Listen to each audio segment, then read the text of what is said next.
Welcome to the NLC. You've heard the talk, watched the scrims and seen the tweets. Streamers, LEC players, MSI champions. Dropping the ultimate onto Yanko. But all that matters is what you do on the Rift. And Hurt is going to be killed by some random bloke from Hungary. MSI champion, welcome to the NLC. There's only one league like this, so what more do you need to know? Brought to you by Arozzi, the NLC is hitting your screen right now. Welcome back to Arozzi Northern League of Legends Championship Winter Split. We are on playoffs already. 2 teams are gone by now. And you know what? We're not done yet. We still have another day to see who moves forward and who gets promoted to viewer. I don't know why this sentence is making so much sense lately and everybody is using it. My name is Alexander Asharamaya. Welcome to the show. And obviously, we need a good desk to start this one up. We have a lot of surprises for you today. We also have a game show as obviously. But who's on the desk? It is, without further ado, the return of the boys. Troublelink and Jamada, welcome. Hello, hello. Been a while. Good to have you. Yeah. How are you feeling? You see how you went to like full mellow? It's like, oh, it's been green. How are you feeling? It's great to be here with both of you guys. Well, what do we have today? We're gonna have 2 teams fighting for their life. KAOS versus Venomcrest. They've met before. It was the snake who stood on top. But until now, they're both struggling to get the results that they want. Obviously, the league is filled with amazing teams, amazing players. Well, it's up to you to write the history that you want to actually see at the end, the top of the mountain. With that in mind, what do we have today? I just said it, but I know we have a graphic show. I just want to make sure we have the graphic pop up. There you go, this is the record. So far, we got to say goodbye yesterday to LLS versus Ruddy. It was an interesting fight between them. Also, we had to say goodbye to DMG already, and today it's the 3rd team. Man, they're leaving fast. It's only week 3. Thick and fast. It's a full week of elimination, right? So every series is an elimination series right now. And like you say, losing KAOS or Venomcrest today, Venomcrest ex-champions, right? So seeing them out round 1 would, at the very least for the organization story, be a bit of a shock. I'm just saying, I'm looking at this lower bracket as well. It doesn't look very easy. The winner of this plays Rich Gang. The winner of this will eventually have to play a pretty strong team. We have the Ruddy Sack over the top. Someone's going to fall from the upper bracket as well. So I feel like unless we get like a G2 lower bracket-ish run, it's going to look really hard for whoever advances. Already we're saying yesterday, we're just chilling on the lower bracket. We don't want to fight the guys up there. We're just chilling. I don't know. I hear that a lot until they're the ones out and they chill, you know, as a viewer. That's a complicated one. With that in mind, though, I want to tell you, everyone back at home, that this year we're going to have finals live. Where is finals? Well, look at it. How do you say this, Jamada? Nottingham. Nottingham, there you go. Join us on March 1st and 2nd in Nottingham, where the lower bracket final and grand final will happen in Nottingham, England, in collab with Nottingham Trent University at their venue. Ticket sales start Sunday, February 9 at 11 AM Central European Time. The seats will be very limited, so think fast and buy them. I just want to let you know that I'm buying 4 of them, so yeah, I have a lot of friends in the UK. They're all there working, so I shouldn't buy tickets, yeah. It's actually crazy. I feel like me and Jamada started from the UKLC. I started from the Nordics. We've been through the whole roller coaster ride in the NLC, like from the very beginning, and to actually see the realization of a LAN event of players playing on stage against each other with the crowd. It's going to be fantastic. Get your tickets. With the crowd as well. I remember in 2022 we had like the live, but there were not a lot of crowd, yeah. Yeah, very limited. We had a crowd. giveaway to get people there. You remember, like 3 individuals, like, yeah, we are the crowds and the cameraman.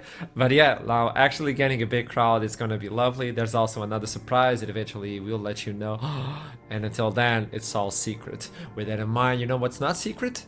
These little chairs up here. So if you want one of these, use the code NLCLOL to get 15% off on everything not already on sale at Arozzi.com. You have all of these, but you also have webcams, you have glasses so your eyes don't get like teared up when you lose in solo queue because you played Nunu jungle like Harbridge did the other day. All those things, like you can use this code and just enjoy it and have a 15% off on everything on the site. And we already have discounts. But with that in mind, we're gonna take a quick pause before we start this one with something special for both of you I set up. I'm not gonna say what it is, but you know what it is.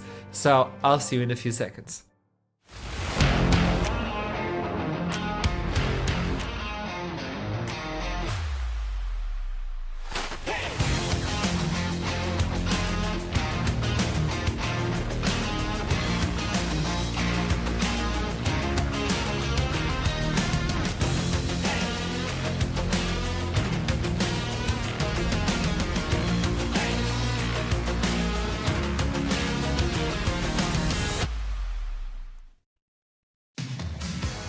Could I interest you in a game of Pixel Who Champion Edition? Oh no! But this is a hard one! Oh no! Wait, I need to sip my tea. All right. Yeah, Champions are gonna be coffee. blurred out. Pixelated, Nice one, Jamada. you know? And that means you have to tell me who's the champion. Raise your hand and I'll let you answer this one. Alright. Keep in mind, skins are part of this. Okay. Okay. Hey, skins First will make it one. a little easier. Let's go. Oh, you think so? Okay, Treble. Action! What? Action! Action? Sean, good guess. Okay, Honestly, that's actually a good guess. that's a pretty Keep damn in good mind, guess. If you tell me the champion and if you get me the skin, that's 2 points. Okay, original skin. Action. Original skin, and it's wrong actually, but that was a good one. That was a really good one. That's like the exact Really? same color. That's the exact same color Yeah. palette. Yeah, I'm lost, man. You just, Yeah, you give me another pixel. Give me another pixelate pixel. this. And Okay, blur we get this. more. Ah, Okay. Now it's understandable. Yes, Treble Link. Brand? Original skin? Nah. No, it's a little bit too bright. It is. Brand- It is. Brand is You're right. darker. It's too yellow. It's too yellow as well. Yeah. Jamada, what are you doing? Are you Jamada, joining from in? you. Ah, Are you joining in on this Sure. one? I ain't got monkeys. Keep in mate. mind, whoever wins the game shows will get sushi. All you Yeah. can eat. He keeps offering sushi, but I don't like sushi, so you're kind of A making me big want to lose this burger game. for you, Treble Link. A big, Alright. big burger. All right, I got I'm fine with. We go for Yumi's. Very nice. Yumi's. Yeah. Good throwback. All right, need can we to get some sign more that. pixels, No, please? I think we need more Okay, pixels. more Yes, pixels, more please. pixels. Okay. I think the third one. Oh, there you go. Oh, Yes. I think this is Talia original skin. No, I think. Nah. No. Treble Link. Hit it's me. Ivern. It's Ivern. Which skin? Original. I see the flower. Oh, Treble. It's No. wrong. No. It was a flower. You see the green flower? Nah. Production, do it's we not, have more it's not. pixels of this Yes, one? I don't think please. so. Do we only get 3 pixels? Do we only get 3 levels of pixels? This is it. Are you having a laugh? Production, you're scamming us, man. Well, nobody gets this one. The skin. What is it though? What? Dragon Master Rakan. I really hope man. you've picked some more popular skins at least, so they're findable. Yeah. The next no one way. is easy. Skin- The next one is Okay. easy. That The like next one just is came out. No, Yeah. don't worry. Yeah. This one is a good one. This one is a good Okay. one. Okay, get ready. Yeah. Second champion. There you Oh. go. This is an easy one. Jamada. Yeah, I mean, if that's not base Lissandra, then I don't know what's going on, man. It's base Lissandra or there's like 2 other champions I think it could 50-50. be. He said Lissandra. Let me 50-50 Okay. him. Lissandra, Let me go. 50-50 Jamada. him. Go. Yeah. Go. Trouble. Nunu, original skin. Oh, that was a good throwback. That's a good throwback. Both wrong. But that's good. Okay. We're getting on pixels? the specific part. We're getting on Okay. the Give me Yeah. more pixels. Yeah, more pixels. But we're Yalla, there. yalla. We're there. Okay, Trouble. Did it change? Okay, I need It the did. help of the I know. crowd. I think I know what this is. I think I know. I know Oh, too. go on, Trouble. You put your hand up first. Okay, You put your hand up Trouble. I'll first. say Yeah. the champion, you say the skin. I think it's Syndra, the aquatic skin. Oh. Oh, that might be better than my guess. Yeah. What's your guess? Jamada, what's your guess? My guess was actually just base Sejuani. Oh, good one. We are on the same place. Close, but not there. Not there. Third pixel. Okay. I would just like to say graphics made it really hard. Oh, come on. Okay, trouble. Brom? I see. Huh? Brom original? Brom? No. Okay, I'm gonna. Come on, it's Freljord! Get it! It is. It's a skin from Freljord. Is It it is the that champion weird? from Freljord. Oh. Well, I hope so. I don't know. I'm gonna go ahead and guess it's that weird ice. I don't know the name of it, but Olaf has that one weird ice skin that like no one uses, and I think it's this exact color palette as well. No, it's not. Okay. It go on then. is. You've stitched us up this Yeah. game. Oh, wait! I know what it is. I know it's the Silas skin. It's Silas with the frost skin with the cool ass It is hood. I just Silas, can't remember what it's called. It's Freljord that skin. Silas. It's that skin. Yes, That's yes. a point for Jemada. Yes. Oh, I'm I got happy for scared. you. I'm so happy for you, John. Oh. No, we're not even playing against each other. This is like straight up just what. We're playing against Archer here. We're playing against Archer collectively. Okay, you both get points. Okay, this is a team up. Third one. We're teaming up now. I see it. Okay. Ahmed, if you're listening, Is it- the individual who made these? Is it a Zaya skin? No? Okay. Jamada, yours. Is this Crystal Rose Talon? Nice guess. No. Is More it- pixels, is more it- pixels. Is it a Crystal Rose skin line at all? No. Okay. Okay, I'll start giving you clues if More you ask on the pixels, more second. pixels. On the second clue, on the second pixel, I can give you clue. Do you want clue? Okay. Yeah. Sure. Yeah. We need Mid the lane. Cooper. Mid lane champion. That confused me more. Pixels! Pixel! Pixels.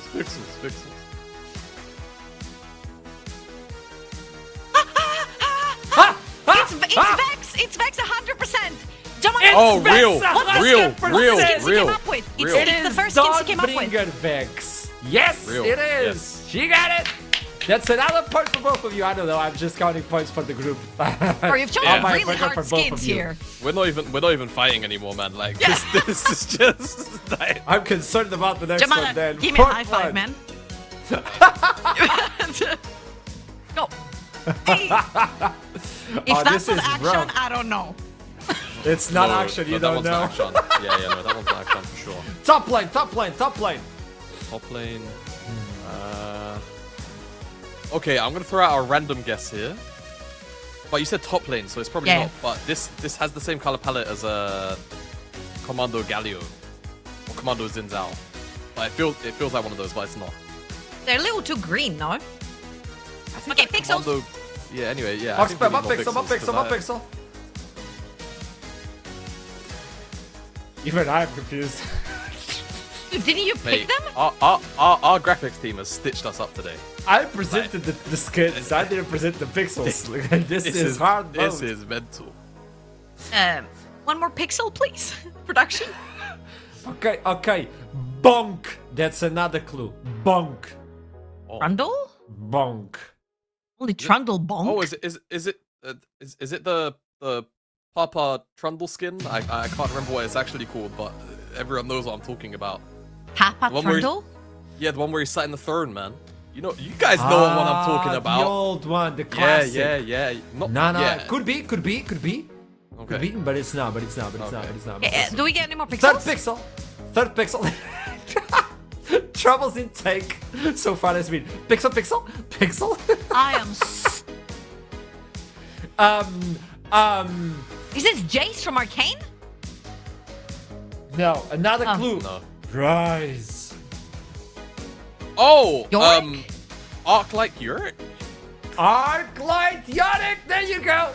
You get yet another one. Jamada, we It did was it. zoomed in. We did it! Okay. Yo, get us out. Final one. Oh, no. Final one. Okay. Oh wow. Well, if How? that's not who we think it is, If that's Trouble. not Evelyn, I give up. Oh, I see it. It's the Even color I would palette, fall but I for don't that think- one. It's not yeah, it's the Evelyn. color It's palette. Evelyn. It's He's not not Evelyn. used any normal skins, has he? No. No, No. no, he's not. He's not using single. I'll default give skin. you a tip. Could be played top, but primarily jungle. Oh, it's not Evelyn for Sick. sure. It's not Evelyn. No. No, just Mob give pixel, us mob more pixel, mob pixel, Just mob run pixel. it. Just run the. Is this Trundle? I don't think this is Trundle. No, no, it's not No. Trundle. Okay, I got a clue for you. That will make it extremely easy. Yeah. Feats of strength. Feats. Well, you said It's Feet. Briar. He didn't say feats Briar. of strength. He said feats of strength. feet. From yeah. Primordial Briar. That's the one. Trouble got it without a single clue. Look at her. I didn't even know the Okay, skin for- existed. So This, great. This, ga- Ah. this game show is evil. It's rigged. It's been rigged. This one was evil. We did great, Jamal. Ahmed, I'm proud thank of you. Like, that was that was really rough, Ahmed. I'll say both of you won because it was extreme difficulty. Yeah, I would say both of you win. So who knows? Maybe on a live event you'll get a burger and you'll get a burger. We take those. It's something. But not only you receive a victory, like a prize, but we also get a prize by getting the interview from today's match. It was KAOS versus Venomcrest on a 1v1 conversation. Actually, it was a 1v3. Take a look. KAOS versus Venomcrest, lower bracket elimination game yet again. Lofty, we talked before, and this is gonna be interesting because I get to see Lofty, and then I get to see the entire team of KAOS. By the way, Lofty, you're getting ganked. How are you I'm feeling only for 5-8. today's match? I'm feeling good, man. Like, we're starting the day off with a 1v5, then we go for a 5v5 later, should be easier, no? I see. KAOS, join in on this one because now we get the full screen of KAOS. I believe we're missing one of the players, and there you go. Look at him. I only see 3, but at least I got to see 3. How you doing today? Yeah, doing great. Our mid laner doesn't want to be seen, so yeah. Kind of only 3v1 right now, but yeah. He's already missing. He's already missing. KAOS, this is for you, okay? I heard before we started the split that your team wanted to fight on equal grounds regardless of the enemy. We have big names and all that, but you just wanted to come in and just punch them. Do you believe fear has taken over you during seeding stage and it's gone, or how did we get to this point? Oh. It has been rough, you know? It's like fear has been taking over us for sure. But like individually, we're obviously not on the level, I guess. It has been like we're fighting upwards with underdogs every single time. And it's like we're doing our best, but it's obviously has not been enough. But I feel like we have a good chance today. Mood is good. I like I it. think we've been improving a lot, and yeah. Boot camp buff is Okay, so I want to beautiful. take that. As we move forward, I want to take that one. Venomcrest for you, though. Venomcrest is a team that is used to getting to finals. Obviously, with new rosters showcasing and everybody gets surprised, they get the good places. Lofty, do you feel this is the same this year, getting into like good places, or is the snake losing its skin? I mean, I think it would be weird for me to say, like, yeah, we're guaranteed going to finals when we obviously lost a lot of money out, but I don't know, man. Like, I think, I mean, today is gonna be what today is gonna be, you know? I don't really have any expectations. I don't know really how we're gonna look or how we're gonna play. We have some situations going on in the top lane department today, so Oof. we have Okay. to we have to lock in, you know. But I think, I mean, I hope bootcamp buff is real, guys. It would maybe be necessary. Lofty, I'll make a question for you so I can toss it to KAOS afterwards. Where do you think your team Venomcrest beats KAOS? I think individually in a lot of places, I think we would say we beat them. I think both teams have not really shown like the mastermind macro. We're pulling them apart everywhere. So think it's very likely there's just going to be a lot of hands flexing today, and whoever flexes their hands better wins, you know. And maybe it's the Norwegian bootcamp, or maybe it's the 5 online gamers plus or whatever who wins the hands flex. But I think it's going to be fun. KAOS. It's gonna be a skill check today. Everybody's gonna be skill checked. Where do you think you have the upper hand versus them? I see those smiles, so come on, don't pull punches, man. I want to see the real KAOS. Come on. I mean, I feel like Venomcrest is one of the team we did like at least did the best against last time we played. It haven't obviously been going as well as we hoped ourselves, but I think if there's any team we could beat, it could be them. So yeah, and then let's hope the boot camp and our scrims have paid off. I'm not sure what's happening to your top laner, but if I'm playing against a coach, I think I will stomp him, you know? So, I'm just saying. I hope so for you too, man. No. Yeah, can you imagine that if it's a coach? Tunnel, if it's a coach and you lose the 1v1? Bro, I would just no. That would be the worst thing that could ever happen to me. The thought, just the thought. Okay, Lofty, and then for KAOS, last question. I need a number. At the end of the day, how's the score gonna look like? Starting with you, Lofty. 3-1. 3-1. Okay, they get a game. Okay, KAOS. At the end of the day, how do you think this is gonna end up? I think you meant the 3-1 to KAOS. Yeah. That's 3-1 as well. No, we're going game 5 actually. We're going game 5. Game 5 would be actually fun. Yeah, 3-2, 3-2. Okay, 3-2. In one of the games, Turtle gets gapped by a coach. Is that it? I'm I'm good. I love you, bros. So with that in mind, thank you so much for this interview. Best of luck on the bootcamp. Lofty, best of luck dealing with a coach. I don't know. I'll see you soon, everyone.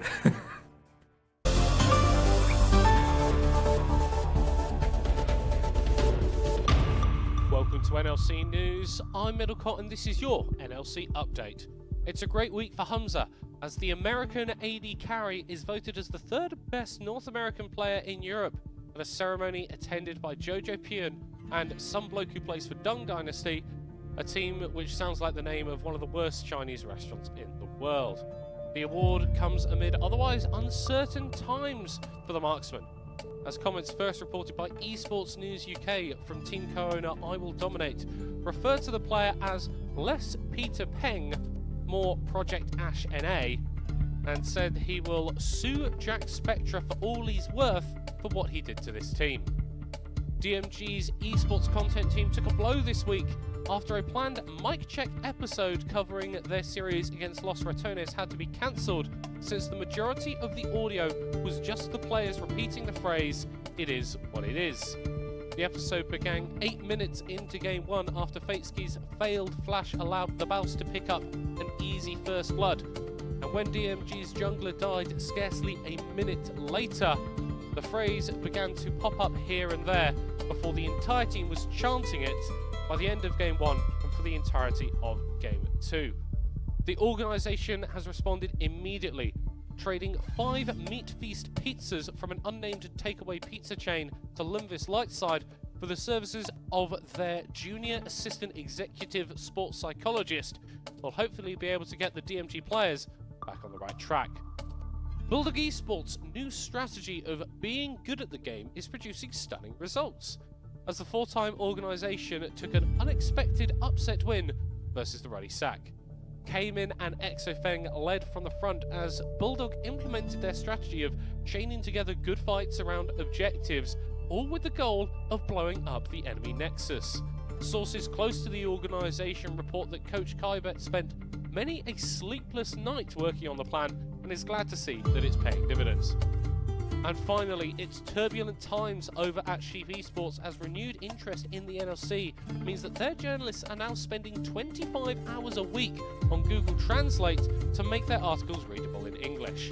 A spokesperson for the news organisation said that whilst they are fully equipped to manage the extra workload, they have had to improve efficiency in other areas in order to cope. For example, all employees have now been taught the keyboard shortcut for copy and paste, and now have Leaguepedia set as their browser homepage to save time searching for the site. As long as this doesn't impede on the high-quality journalism that they are known for, this newsreader doesn't mind one bit. That's all from us here at NLC News. I have been Middlecott, and this has been your NLC Update.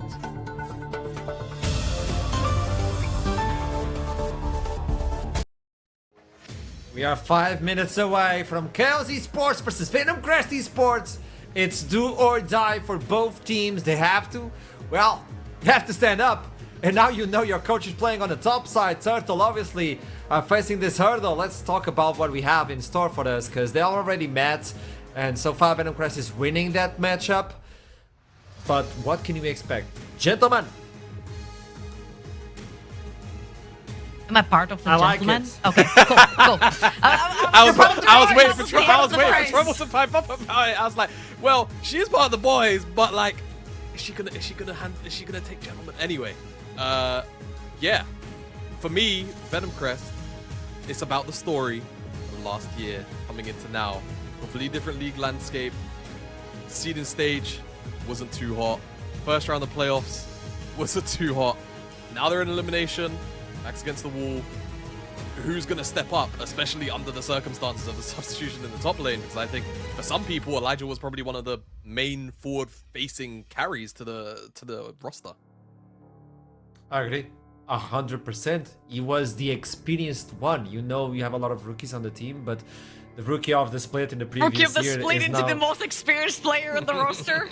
It's rough. Yeah. I talked about it on the interview. It was like, yeah, I was not expecting this. This was like, I was promoted too fast. So he's not even here. Now it's the coach. Trouble Link, when you see these situations, obviously on you're facing death of the tournament, it's not easy for your team. No, and I feel like specifically for Venomcrest, I was very critical even in their wins when I saw them. Because I felt like there was just a lot of miscommunication going on in the map. I feel like Elijah was clearly a very distinct win condition in terms of split pushing and taking control over to the top side, where he diverts a lot of the pressure there, a lot of attention, a lot of members, and then Venomcrest can do whatever they want on the other side of the map. However, there were a lot of miscommunications in terms of TPs, re-engaging when Elijah couldn't join, and my eyes fall straight onto Maki and Lori. I feel like they're gonna have to be the two standout players over on the bot side of the map. And I've also prepped a very nice graphic for you guys to show you that when these guys actually get agency in the bot lane, they win majority of their games, particularly the Varus Rel, the Kalista Rel. Now here's the caveat. Rel is a very strong champion. If you can find engages, you can find flanks, you can turn team fights around. We're diving into hardcore fearless. Even if Lori can get his hands on Rel once, that is it. You can't anymore, and you're gonna have to step it up on other champions too. Yeah, and I've got to add a bit of caveat though, not to be negative Nancy here. Lori was channeling his inner Hillsang throughout a lot of the seeding stage. He was in a lot of positions where, you know, despite the agency, once he was outside the laning phase of that lead, this brother was doing some things, and it's the double-edged sword. He was finding great engages, but also he was costing Venomcrest a lot, and I think that did lead to some of the inconsistencies we've seen around this team. So I need to see them have agency, but I also need to make sure that as a collective, they're reining themselves in, or specifically Lorien, when it comes to looking for these engages, so they're all on the same page to make them work more consistently. I understand it's seeding stage, and obviously you don't have a lot of information because you can pick the same champions, but as Trouble stated out, this is now Fearless, so you have to go deep into your champion pool, and apparently he only likes to play with those hard engaged champions. Now to the other side, KAOS Esports, they said as soon as they join in, they wanted to come in swinging regardless of who the opponent was. I don't think so far they were able to achieve that. Maybe some tension and obviously nervous system getting the best of them, but now there's no more time to, if coulda, woulda, shoulda. You have to do it right now. And playstyle wise, I know Triple Link, you talked about Venomcrest, but what about KAOS? What can you tell us about KAOS? This is the perfect opportunity to throw Venomcrest off balance. I've highlighted particularly champions that you don't necessarily see very often, whether they're paired up like the Ezreal Nico or individually like Talia bot lane, Maokai top, you see Zac in the jungle. Those are some niche champions that they can bring into the mix to throw Venomcrest off guard. This is their time to actually create chaos on the Rift, especially in the top lane. I'm seeing Mordekaiser, Renekton, Ambessa. Use that, leverage that. You're playing against a player that you should technically absolutely stomp. You know what the biggest fear of AD carry says? Jamada will know. It's fed bruisers. So there you Fed go. bruisers. It is true. I can tell you a lot of years of doing that and getting all chats. I mean, look, I think this team is a roster that shouldn't really struggle based on what we've seen throughout the split so far in the Fearless Draft format, right? They seem to have a lot of depth. They seem to have a lot of strategies. I think the emphasis is going to be on Venomcrest to make sure they're as prepped as they can be for these, you know, potential weird picks and combinations. And I think for them, staying on the beaten path is probably the best, whilst, you know, KAOS strive and do their own thing, and just kind of try and make them get lost in their own source. The most interesting thing about that champion pool you brought up, Trouble, is when you look into Venomcrest, they're trying to play kind of the same style, but when you look into KAOS, it looks like they're playing Fearless already on seeding stage. Hey, so they shouldn't care, right? Yeah, they're like, oh, we're comfortable. We were not... Was it not Fearless already? Was it not? It's We were already wait, playing we this. don't have 15 AD carries available to us. Fine, we play Talia bot. Who cares? Why not? Welcome to the Champion Select, first one of this best out of 5 Fearless. You can see at the top with the Kit Kat. If you play it, if it's picked, it's gone. No longer available. Corki, such a high priority lately, but also that Kalista should always be on the other side as well. Just as the Skarner, please. Please. Also, Syndra is disabled for everybody up there. So, interesting to see what actually the priorities are right here. And of course, the bans will always tell you the story, but things like, for example, Aurora that can be flexed mid-top, things like the Jace that can go tank and also go poke are very potent, very important. I'm also looking as it's going to be very important for Malky and Lori to get a very strong bot lane, because I feel like the agency is going to fall onto them now that Elijah is no longer, well, not no longer, at least not for this series in the in Venomcrest. So we'll see if Lori can actually get that rel in his hands early on, but just for one time. Just one time. Yeah, the interesting thing to me right now is the red side Ambessa ban, because normally you would be the one banning out the Cassante, plus maybe also the Kalista, that's obviously gone. Skarner's the permanent ban. And then of course Vi is normally something you would typically ban throughout a majority of a Fearless series on red side, until things really start to kind of get thinned out. Triple AD ban. KAOS seem to know where they want to focus their attention. But it does make me wonder, if this doesn't end up being a Cassante ban, doesn't end up being a Vi ban, even with the triple AD ban, are you happy with that? Come on, don't do this again. You said B1 Vi yesterday. Don't do this again. Look, I mean, Vi and Cassante are both up. You've triple banned ADs, so that normally says to me you probably want to first pick an AD to continually thin out the pool.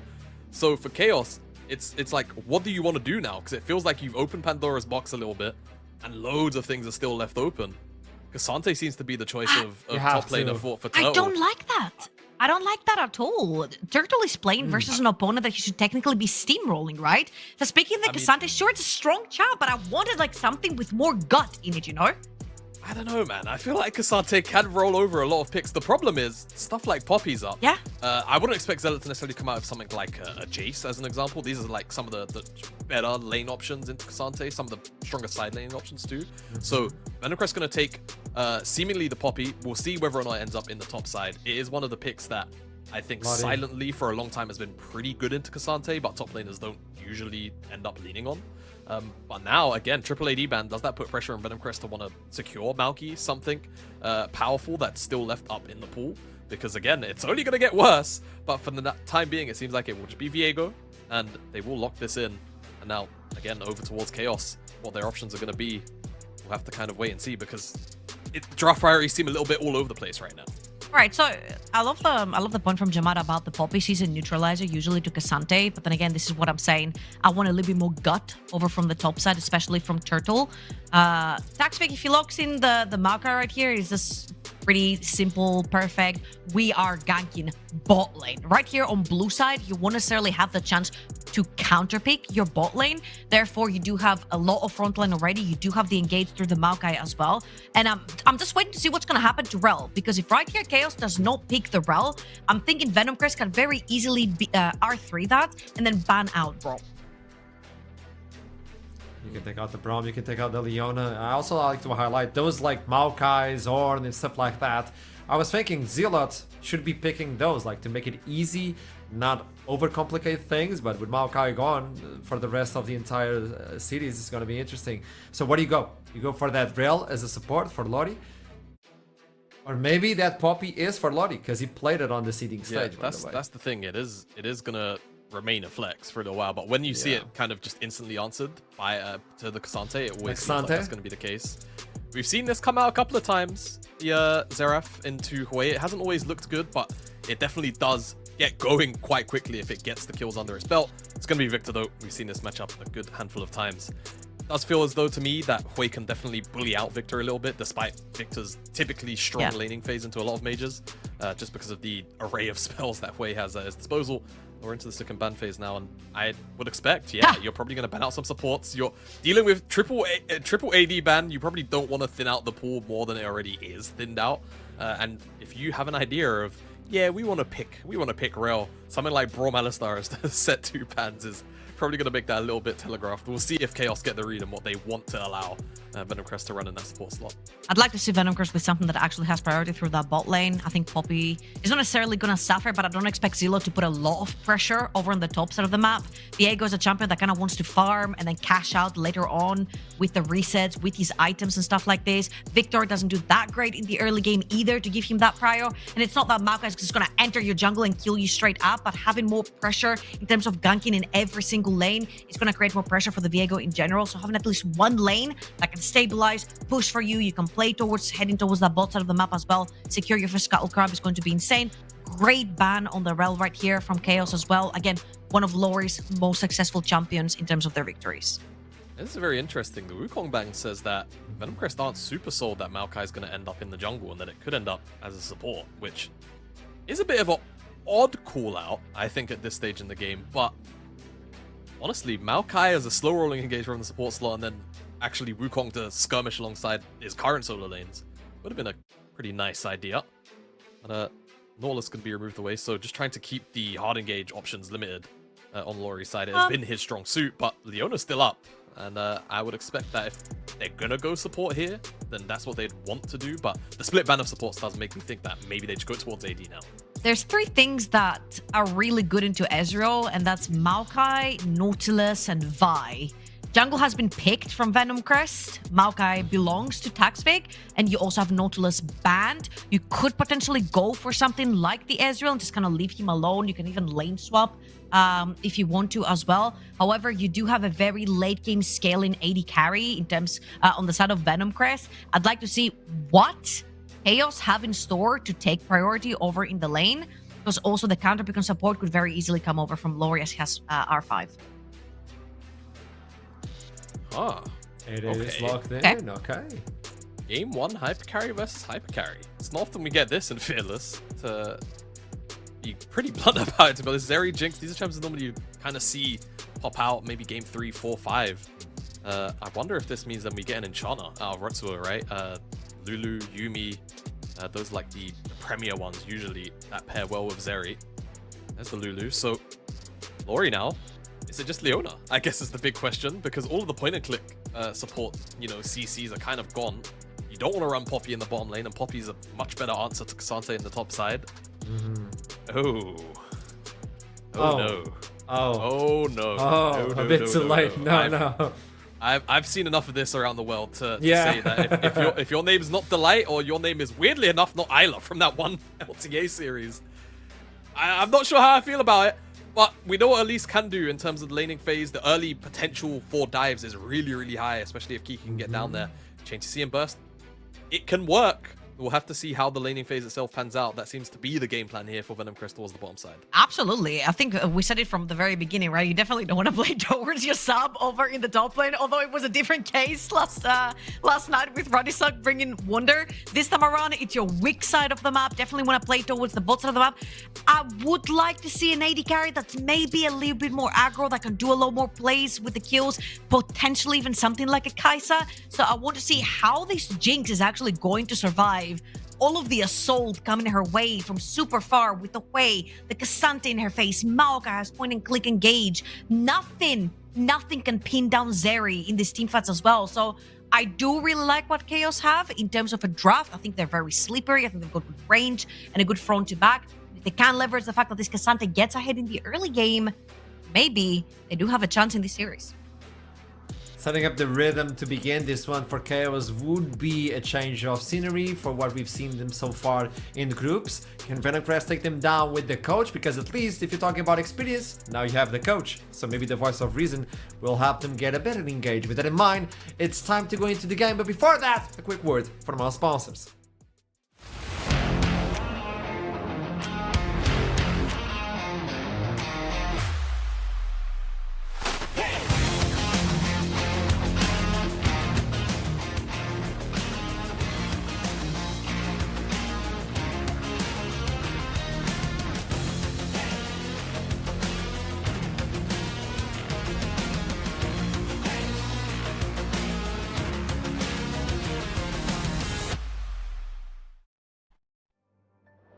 Welcome, ladies and gentlemen, to the caster desk here for today's Best of 5. My name is Duckling. I am joined by Professor Foxtrot here to give some grades for some struggling teams, you could say, as they both try and keep their hope alive here in the lower bracket. Yeah, it's been tough so far. KAOS have yet to pick up a game in the NLC. This would be the time to do it in this series, right? You're up against Venomcrest, who have also been struggling a little bit. More importantly, are playing with their substitute top laner, right? No Elijah today. It's their manager in top, which we'll see how that one works out.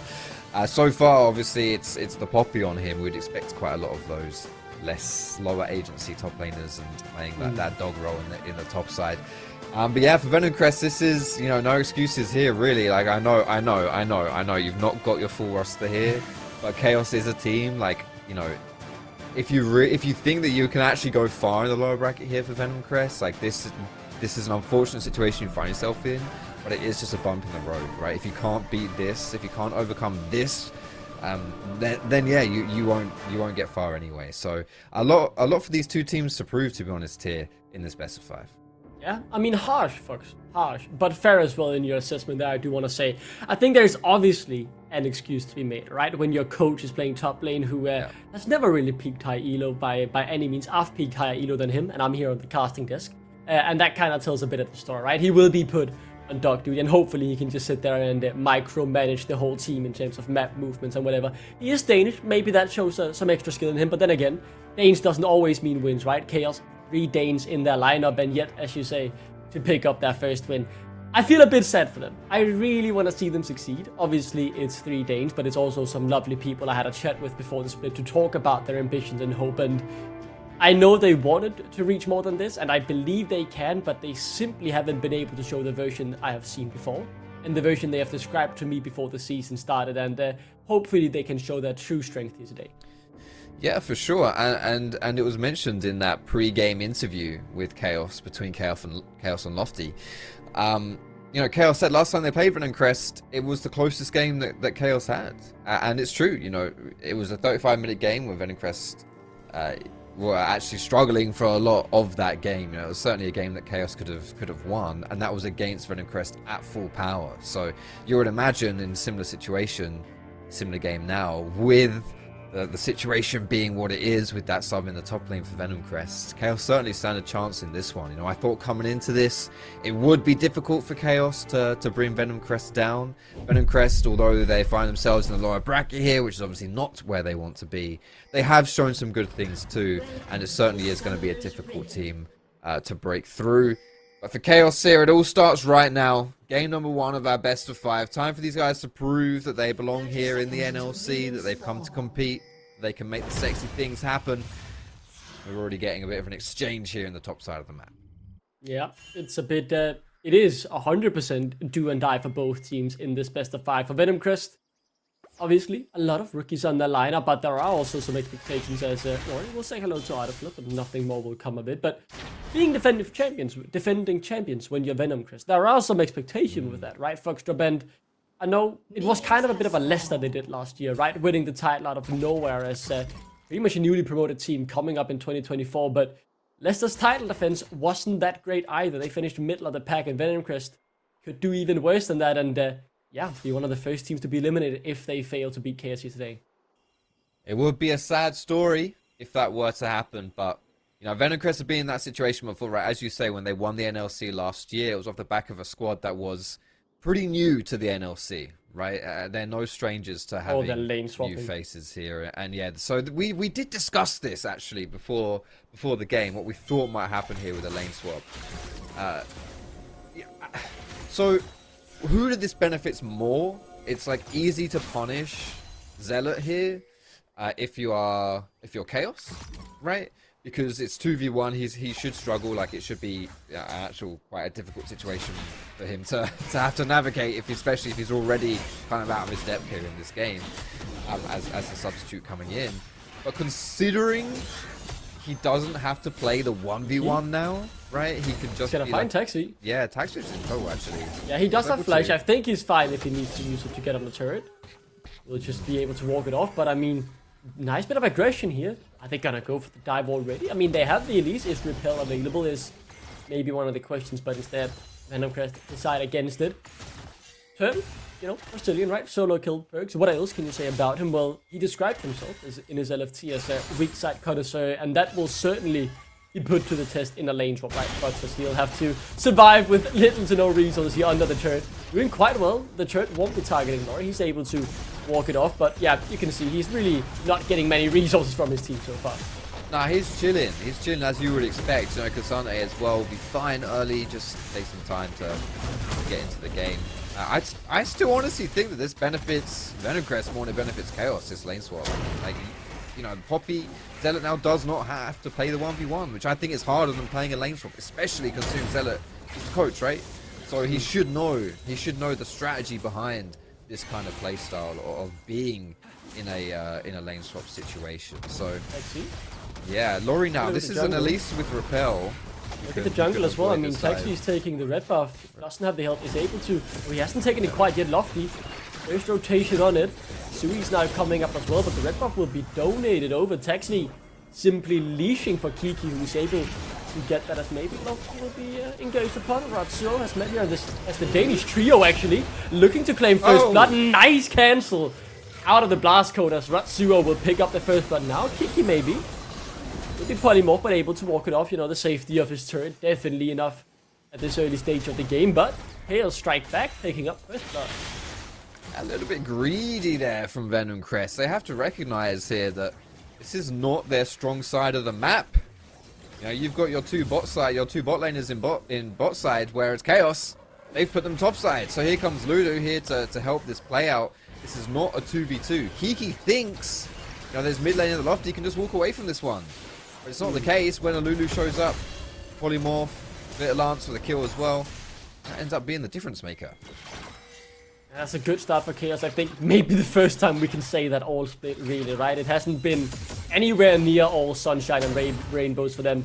It's more been the usual British weather with constant rain for this Norwegian organization, as I don't believe Kiki was able to steal those raptors away. No, Taxi did end up securing it with the smite. Obviously, the first blood to Ratsuo isn't the ideal option here for KAOS. They would normally like to play through who they themselves describe as their main carry in Sui, who had a lot of success down in the Danish scene, winning the league actually with AUC Tigers, and yeah, he was a bit of an up-and-coming wonder kid, you could say, last year in the Danish scene, and now, you know, getting his chance in NLC Div 1. Hasn't looked up to snuff yet, but I know there is much more to show from this guy. Lori takes a heap of damage, as I was not prepared for that. I don't think he'll die, but the burst certainly exists for both teams, as Ratsuo also forced to use the heal.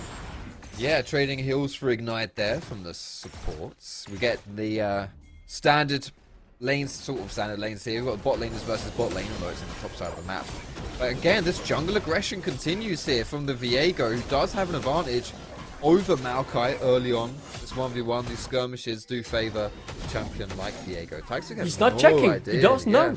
He has no idea. What? And he's going to lose his Gromp as well. They should have an idea that something is going on, but I guess they don't want to contest it. Interesting. Is that a TP used up top lane? Yeah, someone is TPing top lane. It's certainly, yeah, this is for the grubs. Don't want to give it up as Ratsu is caught out. Forced to flash away. No heal, remember, after the last exchange. But Lori, next up on the menu. Quick little takedown as Taxi will now secure the other. It is Feats of Warfare and 2 kills into KAOS's pocket.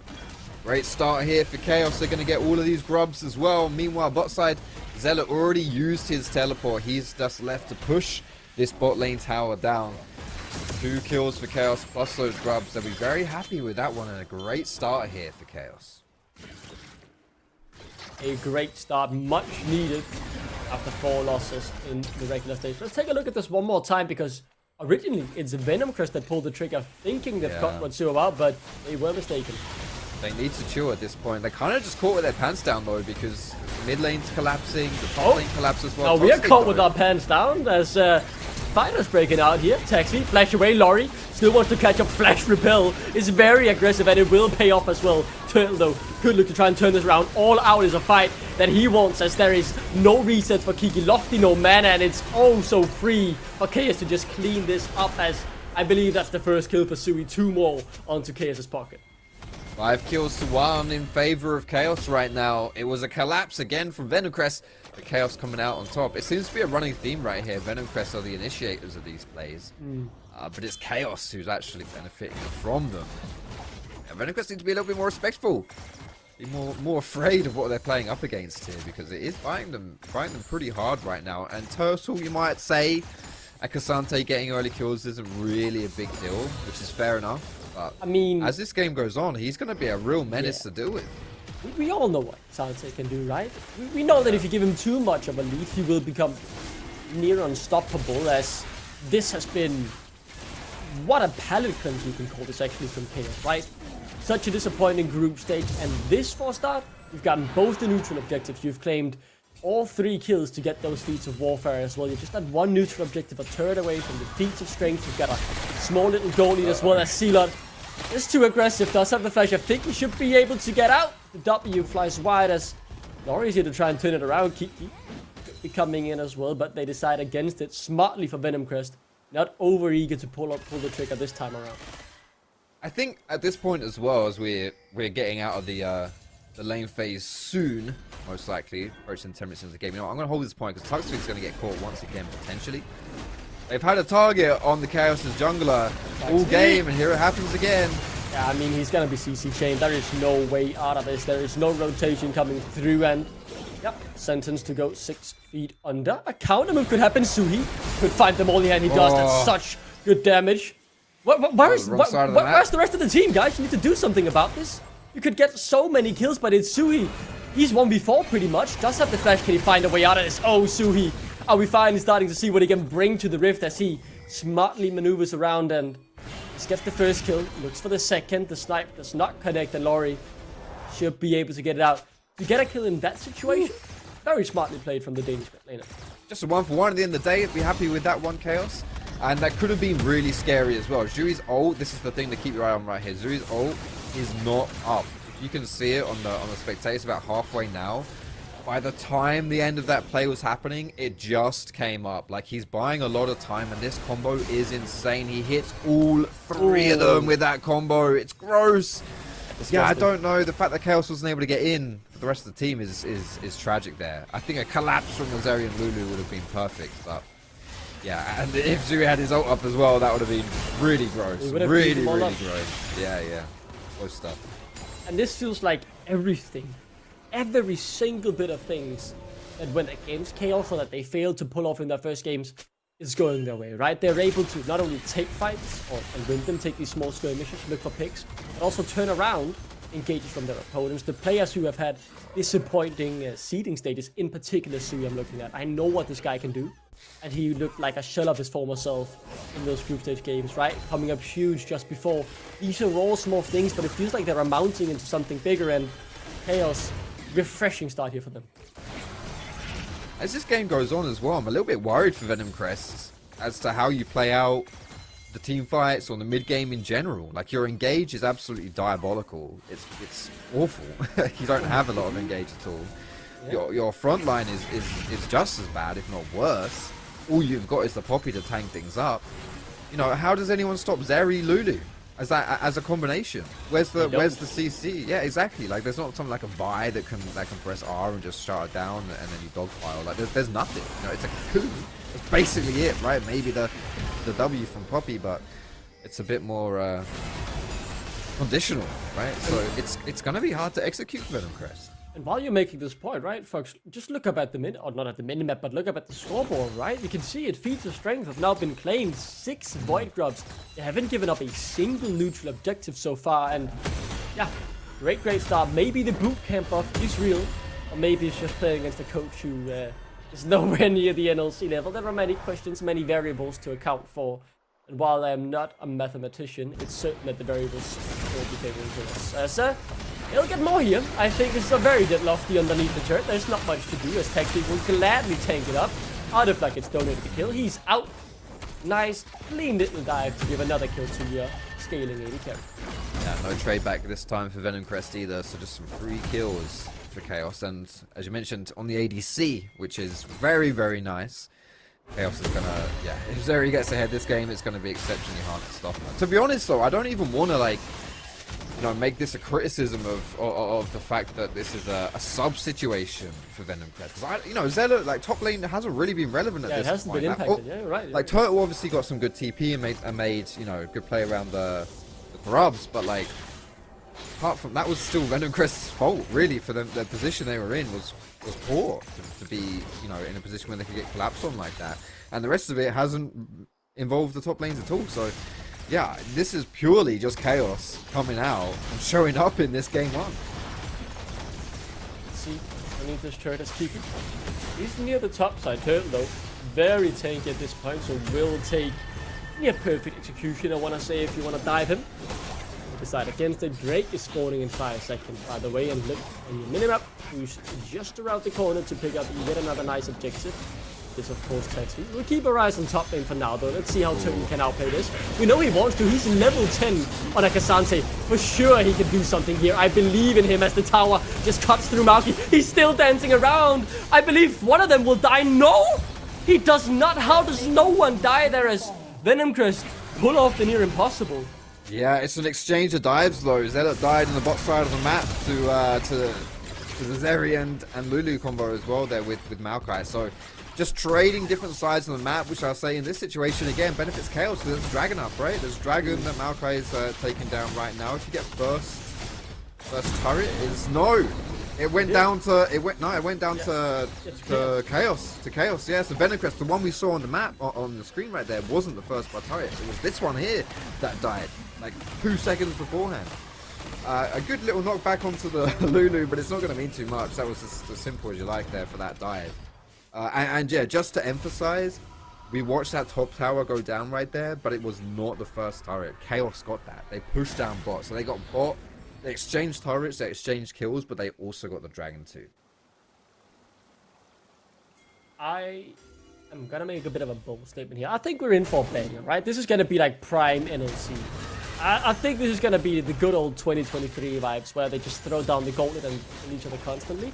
I was a bit worried that with the coach in here, you know, there might be some smart minds making sure that they're playing the macro game. But this, while actually some decent macro, is certainly also, you know, really willing to get into the gritty fights and just brawl it out in the mud. So very excited to see what this series brings. Venomcrest by no means out of the game, but again, it's important to re-emphasize after such a tough beginning to the split, KAOS being, you know, having this lead and feeling this confident, it's so good to see. Really impressive stuff here so far from KAOS, who up until this point have not won a single game here in the NLC. They struggled in the group stage, immediately into the losers bracket as well. And yeah, they're looking for their first win, and this is a great start towards that. And to be honest, with the way this first game is going, it's not over by any means, of course. But it's not just about winning a single map anymore. It's not just about winning a single game like it is in the seeding stage. At this point, you know, this is the best 5, right? They're looking beyond just that single game. They're looking for a series, and if you want to get off to a good start, then so far, I mean, the way they've been playing, it's truly impressive stuff. Look at Sudi's confidence as well. Has he just solo killed him underneath the turret? I think not quite. As Turtle will solo kill the coach and say, yep, that's the reason I'm the player here. So he will likely go down in the 1v2. We'll keep our eyes and see how he does in the top side. More is happening as well, but yeah, the outcome is abundantly clear that Turtle was gonna go down, Dory. Able to survive, but as we did put question marks to Lofty before, he did get killed underneath the turret by Sudi. He did. Taxi almost got traded back there, but not quite. So Lofty dies this turret. I can't quite see it tell, but it's probably It's gonna go down. Yeah, it's gone. It's gone as well. So tough one Norwich right here. still staying. Yeah, some really good trades though for across map trades for KAOS. Some really smart stuff. This is the kind of macro level we want to see to see some success here. Yeah, they are scooping up all the neutral objective gold, really, and just the neutral objectives in general.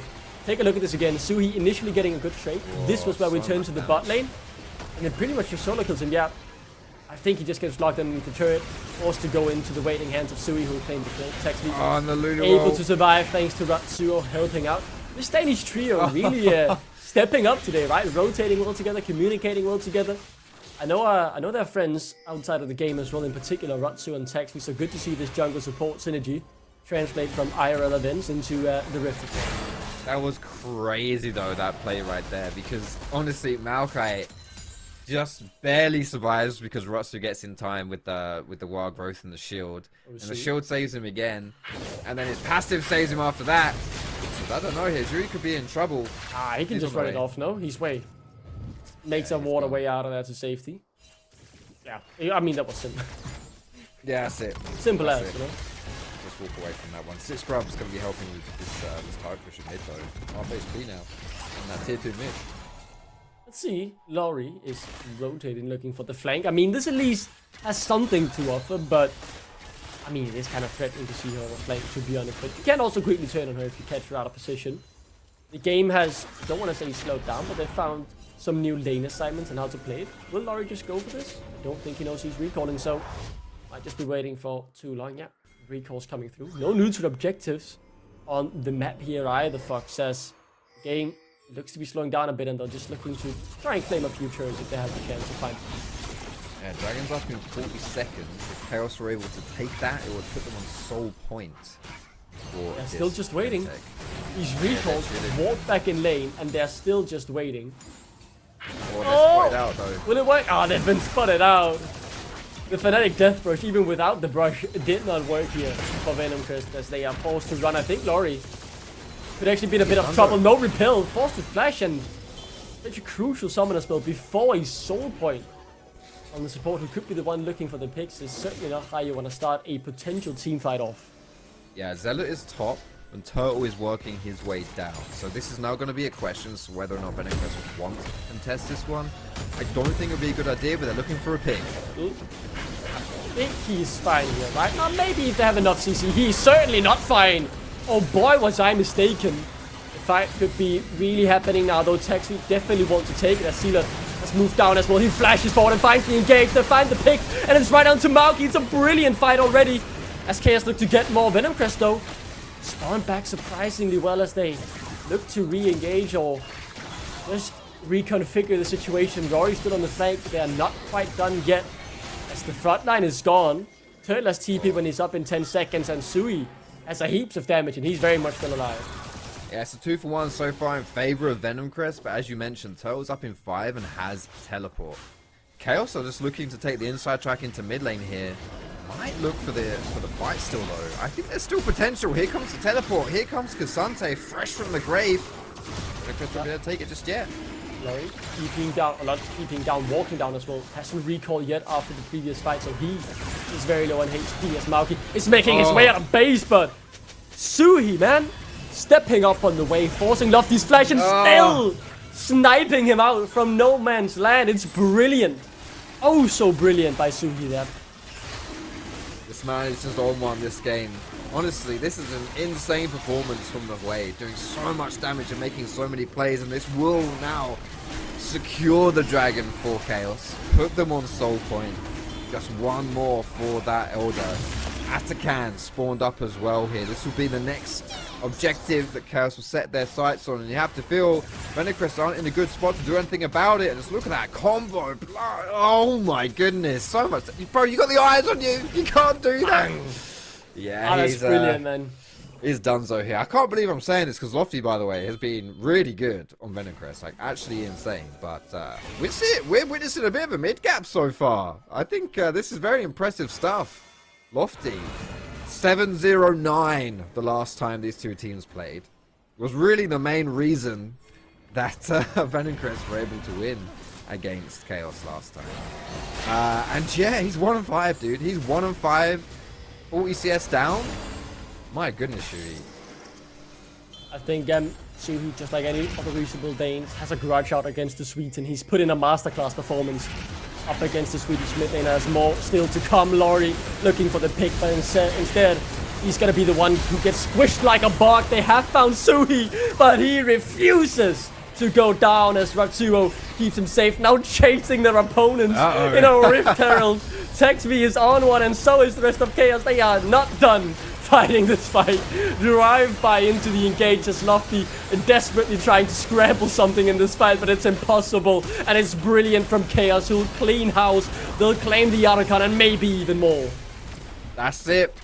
All those kills, 5 kills now for KAOS. They've still got Shelly working with them. They've got 6 scrubs knocking down these turrets too. This is going to be a hefty push in the top side, at least that inhibitor, which will set them up for that Atakan in the future here. It's a bit too early on into the game to go looking to end the game.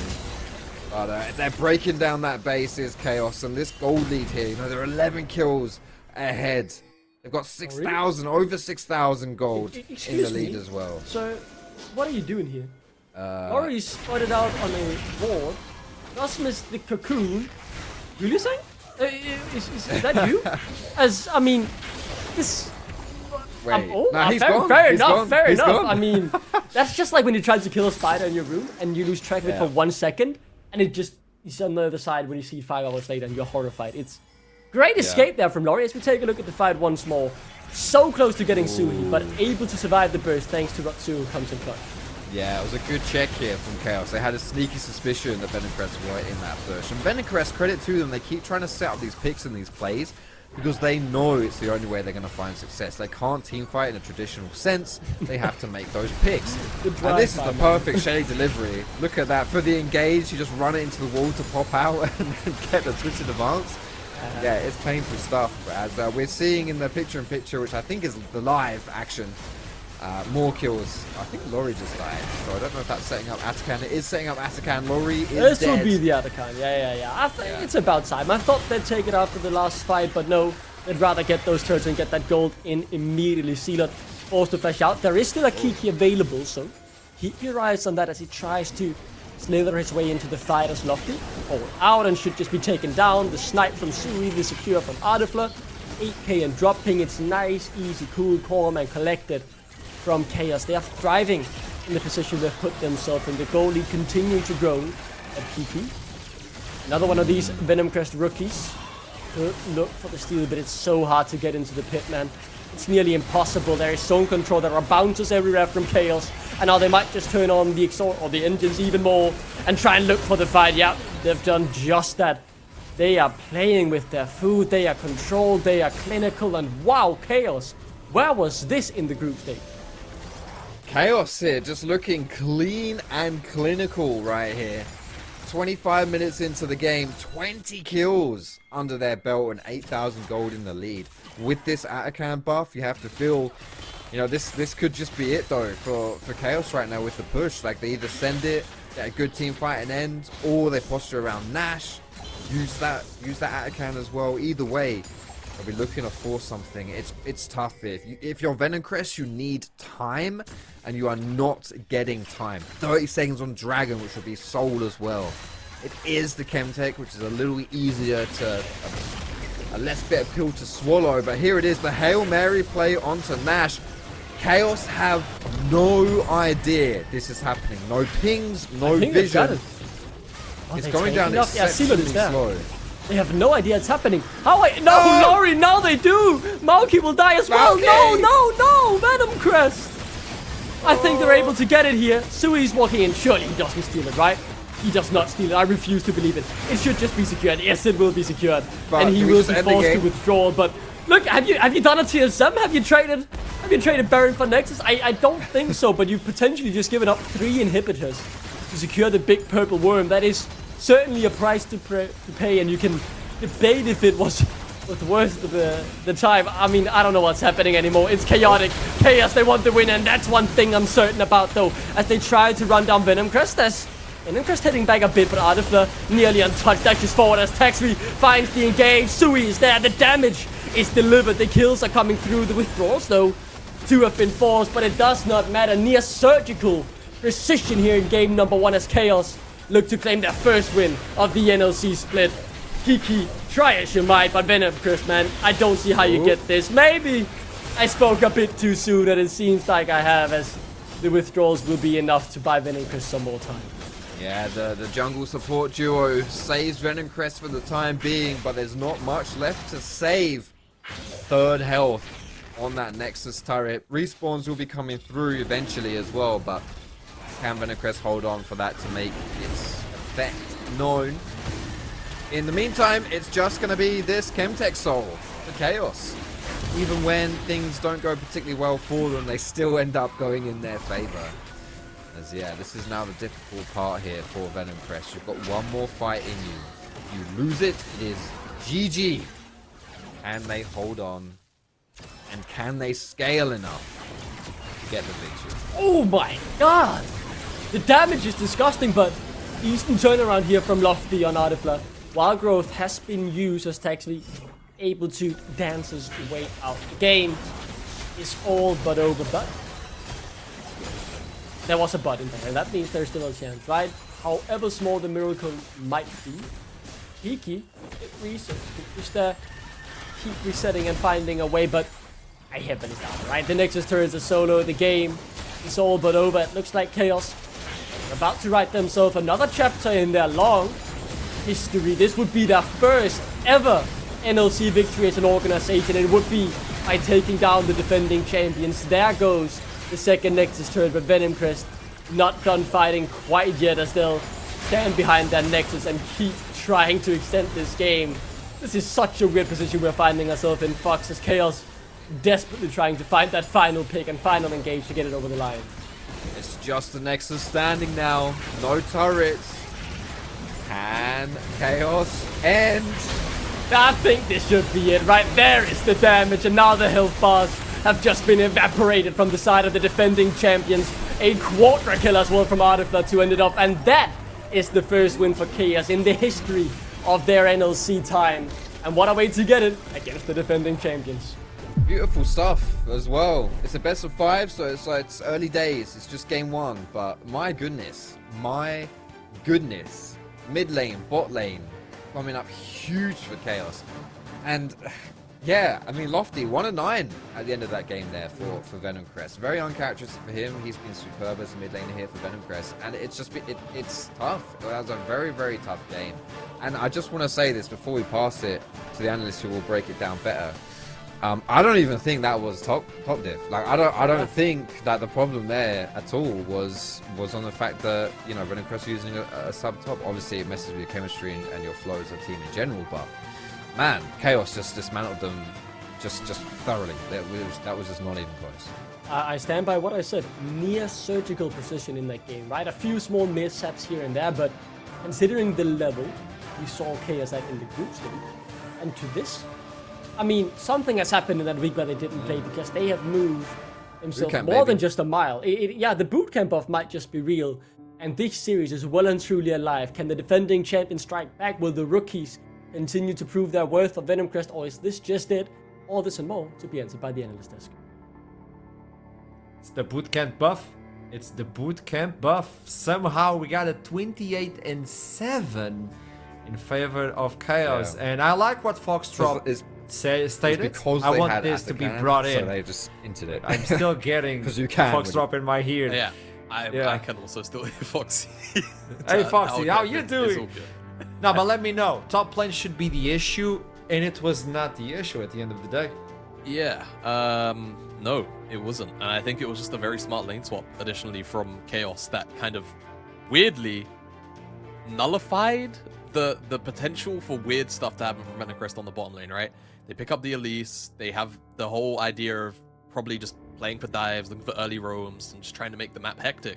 But despite the map getting a little bit hectic, it just ended up benefiting KAOS just time and time again, whether it was through execution or I think that early lane swap, and specifically how it set up the rest of the jungle bar thing, was kind of key for the amount of freedom that we then ended up seeing out of the mid lane through Zuhi.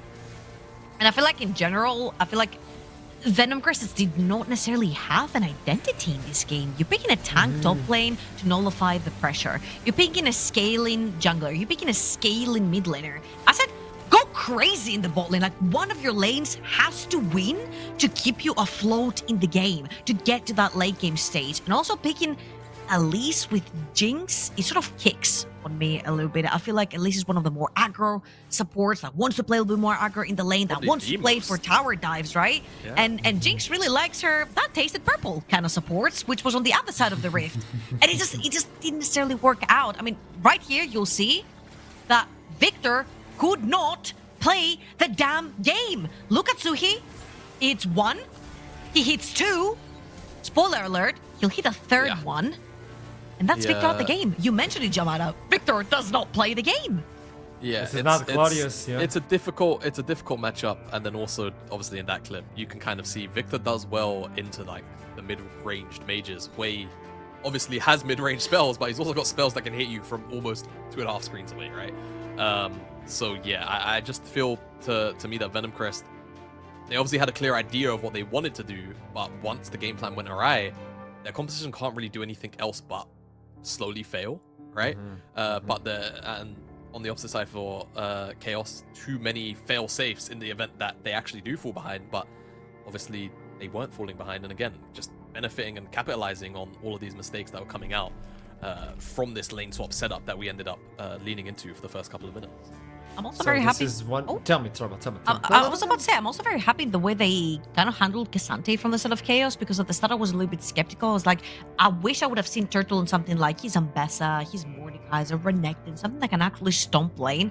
But their whole idea was like, right, Venomcrest are gonna focus primarily on the bot side, and once you take Cassante out of the equation in general for the entire best of series, you cannot pick it again. So Zealot is not going to have this type of neutralizer on the top side of the map. So they chose to play it themselves in the first game. That's completely out of the picture. This is now the time where Turtle can bring a bunch of champions out that cannot get neutralized by things like the Poppy or the Cassante. So with this in mind, it looks like KAOS is no longer afraid to play within the game. I don't know if it's the buff from, oh, they don't have the usual top laner, or if it's the fear of if we lose, we're out. Obviously, it plays out for both teams. They're at the edge of defeat. But it was so much more aggressive than we got to see during the seeding stage.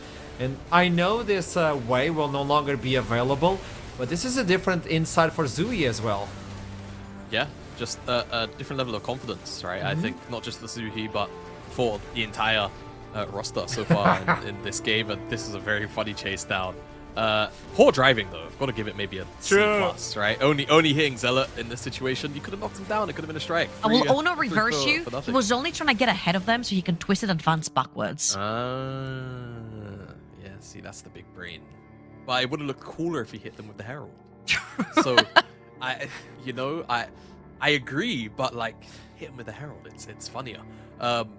Yeah, that said, it was a strange game to break down. I think we could all kind of agree on. There weren't really too many big 5v5 team fights. This is a lot about the skirmishes and people getting caught out on a rotation. Again, something that the Venomcrest composition both kind of does benefit from, but then also, if it starts to go awry, you've got these two hyper carries with, a Lulu in the back pocket plus a Cassante, whilst you don't have a lot of considerable reliable engage. So, without being able to get on top of them, life just gets difficult, and to make things worse, you get outranged. It's just a nightmare situation for Venomcrest to walk into game one once they don't get the snowball going. I swear, it's kind of weird when you look into the meta nowadays, and the first game of Fearless Draft is Zeri and Jinx. It's like, oh, we're going like that. Well, makes me anxious towards the second game, but in order to get there, we have to make a quick pause, and then we'll come back with the pre-game of the second one. Will KAOS be able to get the 2 up there, or will Venomcrest, defending title, be able to do something? I'll see you soon.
Welcome back to the second game of KAOS versus Venomcrest. With this in mind, let's see what happens. Will Venomcrest be able to fight back, bite back, or will KAOS be able to take down and put them against their ropes? I know Jamad is weird to work with me.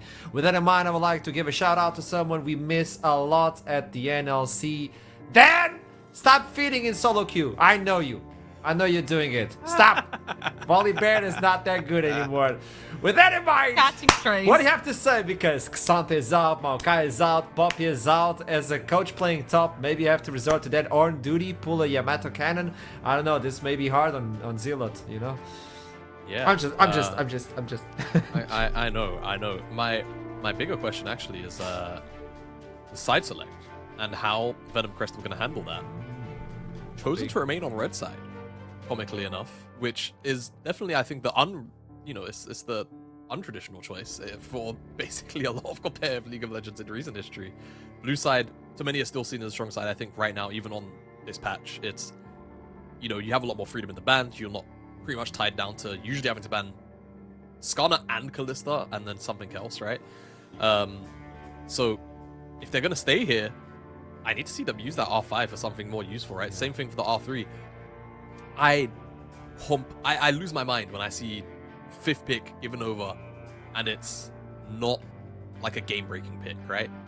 At least like an R5 Ornn. Yeah. Like all these really boring picks. At least I think can be game-breaking, yes, but you were looking at Cassante, Enchanter, like Hypercarry bot. You knew you're probably gonna get lane swapped on, right? And even if you can match it, like it just ends up getting a little bit like messy. And again, if this is the kind of performance that you end up, showing in game one, it does bring questions of whether or not you're going to be able to maintain any kind of high floor with any kind of high floor execution team composition for the rest of the night. It was actually really funny because, we brought this graphic earlier on about KAOS and how they play all those wacky picks and they'll throw you off guard with like the Abesses and the Zags and playing Talia over in the bot lane. Oh my god, production, you're actually smurfing. Thank you so much for bringing this up with that request as well. They didn't need to do any of this. They played proper, traditional, by the book, front to back League of Legends. And when I saw Nautilus banned, Maokai picked, and Vi couldn't be picked anymore for Venomcrest because they already had Viego, my mind went straight to Ezreal. But Ezreal is not having fun in the Jinx lane. He cannot outpush her. Zeri can, though. Like, Zeri's a very, very solid pick into Jinx. We've seen this matchup so many times. Can match her in the late game as a hyper carry as well. And if you do not have a point-and-click champion for that Zeri, good luck dealing with her in the late game. 100%. We're about to hit into that second champion select, and there we go. Look at this. At the top, that's a fearless draft. You pick it, it's gone, no longer to be seen by the world. Xante is there. But Rumble is still available. Now, do we go yet again on Maoki's champion pool, the Quirky and everything that he plays with? If it's not broken, we'll kind of have to wait and assess, right? The usual red side bans, as we will now dub them, the Skarners there. Question really becomes, is this going to be a Kalista ban from KAOS, or are they going to leave it open to allow Venomcrest to maybe do it? No. Ow. So then, do we just go down the exact same path that we were in game number 1? Seemingly, yes. I feel like, how many neutralizers are there left that are like easy to play? You've gone with Poppy, it's out. You've gone with Cassante, it's out. You might have to resort to things like Malphite, potentially Ornn as well over on the top side of the map, which I'm pretty sure Turtle can actually deal with and get a pretty good lead. So maybe the plan has completely shifted now into getting Turtle ahead, Rumble open, Jace open. You could potentially look for one of those picks as B1 here. Yeah, I think you've to me, Vi is probably the stronger of those. Left Stop up saying available, it. Right? Stop saying it. It gives you a lot more flexibility on what you can pick around it. Talia first pick could bring us some potential shenanigans, right? You have to remember this is not necessarily something that's going to end up in the mid lane or the jungle. Venomcrest, or the jungle. Venomcrest, Orianna Nocturne, very, very fast response. I believe it was them. There's only been 2 or 3 teams, I think, in the league that have played this combo. I want to say that Venomcrest was one of the teams that did. I asked for an easy-ish execution composition. Ori Nocturne, once you've practiced it, it's pretty easy to pull off. So now, KAOS have to be very, very careful about the overall immobility that they end up going with, because Nocturne Orianna can definitely break that apart very easily. I'm kind of thinking that this is Artafleur on the Dahlia in the bot lane. So am I. Officially, he's the only one who has played the champion in this team over on the bot side of the map. However, things like the Ornn become of huge importance over to Venomcrest, having the Orianna Nocturne combo, as Yamada mentioned, as well as the Ornn Horn coming your way from the top side of the map. We talked about these sort of neutralizers in the top and the tanks, and Ornn is a pretty easy one to play. The Scion coming through, though. I mean, honestly, it goes this is a against really good- everything we've been saying. It does, and you know, you've been talking about the Ornn a little bit. This is a pretty good Ornn angle for Zealot if he plays it, right? It's a fairly okay matchup into Scion. You can cancel out the knock-up of the powered up Q, and then you can also knock him out of it with Brittle if you've got that already charged on him. A lot of good kind of micro interactions, but it's going to be Kai'Sa, so Venomcrest locking in all of the dive components of this composition. Expect that to continue to be the trend, and now for KAOS to try and ban away any supplementing picks, whilst Venomcrest themselves probably look towards junglers that can kind of deal well with peeling off some of these champions diving in. I think if this Talia is not going bot lane, there definitely has to be a Xayah ban from the side of Venomcrest. It's one of the only AD carries that really doesn't care much about dive as long as she has her ultimate up and available. So I don't necessarily really care about the Misfortune ban here. It does give kind of a hard time to Kai'Sa because she's short range. She kind of suffers in the wave. So I see why they want to get a little bit of control. But right here, you need to keep in the back of your mind that that Talia could be what that Kai'Sa is playing against, and she will also suffer against that champion. Second phase of bans, let's see it. And when I see this Scion, I'm like, are you gonna lane swap again? Are you gonna do a Zealot like that? Because Scion is happy with that. And Ornn gone. So you take away the power from Zealot, on the other side they're trying to take away the power from Artafleur because they don't believe this this Talia is going bot. Oh, there's a Vi. Sorry Jamara, happy for trouble. But yeah. I'm confused. I get it. There's still a lot. Wukong is available, for instance. Yeah, but this is my problem. I think there's so many strong options for the rest of this KAOS composition that out of all of the ones to strip away, Vi does strike me as kind of odd, right? Yeah. You'd think you'd want to take away the Wukong because it's very diverse in terms of being able to peel or re-engage. You think maybe there's Inzao because it's very good at, you know, doing the good knock away and kind of keeping those range carries from hitting him very efficiently. Leona on the opposite side as well. So Venomcrest again, stripped for options a little bit. I guess worst case scenario here, they can end up with Nautilus. Zac, okay. Haven't seen much Zac. We are all going in and we're doing it together if we're Venomcrest. The only missing piece to the puzzle is probably something like an Alistar that does fantastic into the rel as well. And it's one of the most common combos we also see with the Kai'Sa over down the bot lane. I'd like to see survivability on the side of KAOS. Literally with the press of a button, somebody can completely disappear. There's the Xayah we're talking about. That's why the Vi really confused me. Because I'm saying, even if a Talia ends up in the bot lane, in the mid lane, you're still going to have a lot of trouble killing something like a Xayah. So we'll see how they're going to deal with being able to take Artafleur down. Yeah, that just feels like KAOS have to pick the litter for like very strong champions to deal with dive, right? You could even go something strange like Gragas, and it would do pretty damn good here. Pantheon of all champs is what we end up with. And honestly, I don't mind it here for a range of different reasons. It's going to offer KAOS now a little bit more early game skirmishing, which they were definitely lacking. And compared to the other side of Venomcrest, I think, yeah, if you go into this with a slightly weaker early jungler like Wukong, compared to the Pantheon, then you could run into a couple of issues. Lori on the Thresh in the bottom lane. This is the only champion that can't go in. I'm so confused. The Elise R5 into the Thresh R5. I'm so... Nautilus is up. Alistar is up. What is going on? It's KAOS, but on Venomcrest side, so it's KAOS on both sides. Yeah, it's like KAOS all around. I mean, it's picked. When we look into both compositions, I really love what KAOS brought in because I'm biased, but also I think they have such a really good composition. It just makes sense. Gemada, hit me. It just makes sense for KAOS, right? Now the Pantheon supplements some of their early game. They can put a lot more pressure onto Lofty, who had a really, really hard game one. And they're going to have mid-game global pressure between Pantheon and Talia. So even if Venomcrest try to attack the side lanes, there's always going to be responses. I think this is a KAOS pretty clean sweep draft as far as predictions is But concerned. there's also no side lane pressure. You've got Zac and Orianna. These two champions wouldn't be caught dead on a side lane. We need Zac to engage with you and also be ball delivery together with the Nocturnes. I honestly, this is why I said in the previous game, I feel like Venomcrest do not have an identity. Going into game 2, I'm even more confused in terms of what identity they want to bring forward. In terms of the players, the playstyle is very simple. They all go in. They see target, they fight target. It's very simple, but it's just very confusing in terms of laning phase and execution. I think I'm going to have to go with KAOS again. I really do like their draft, and it seems very simple and straightforward. The Snake has to bite back, or KAOS will put it on match point. Keep that in mind, because it's a best of 5, and KAOS are leading by 1 game. What a weird universe we're living in, and I love it, by the way. Before we toss it to the casters, have a look at the chair. I'll see you soon.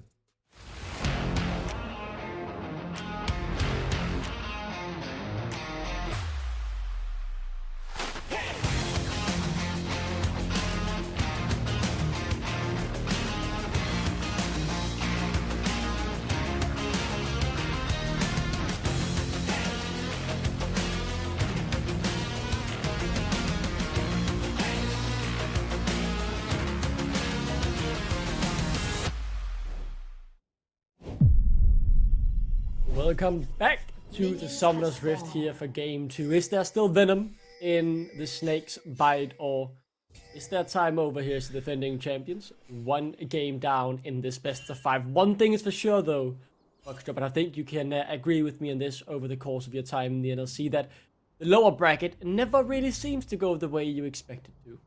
That's very true. I mean, in general with the NLC, things never tend to go the way you expect it to. But yeah, especially so here. We're getting another lane swap initiated by KAOS here. Yeah, Zealot's not going to have too much fun up here. I don't know if he's like even skilled his E. If he's not put a point in his E, he could be in a lot of trouble here, to be fair. He's just going to have to chill out. I think he has, right? Surely if he's staying here just for XP, yeah, he has taken a point in E. Yeah, okay, cool.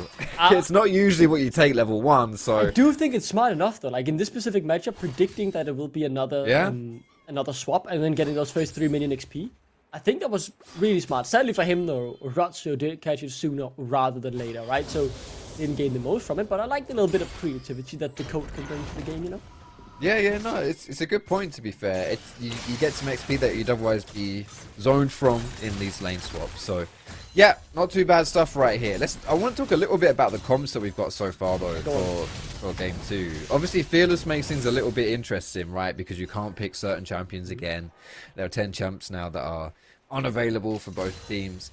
Venomcrest were like going all in on this dogpile comp, and then they locked in the Thresh, which I'm not really entirely sure what its purpose is. Now, let's pause this right here, because, yeah, Arthur is by himself right here.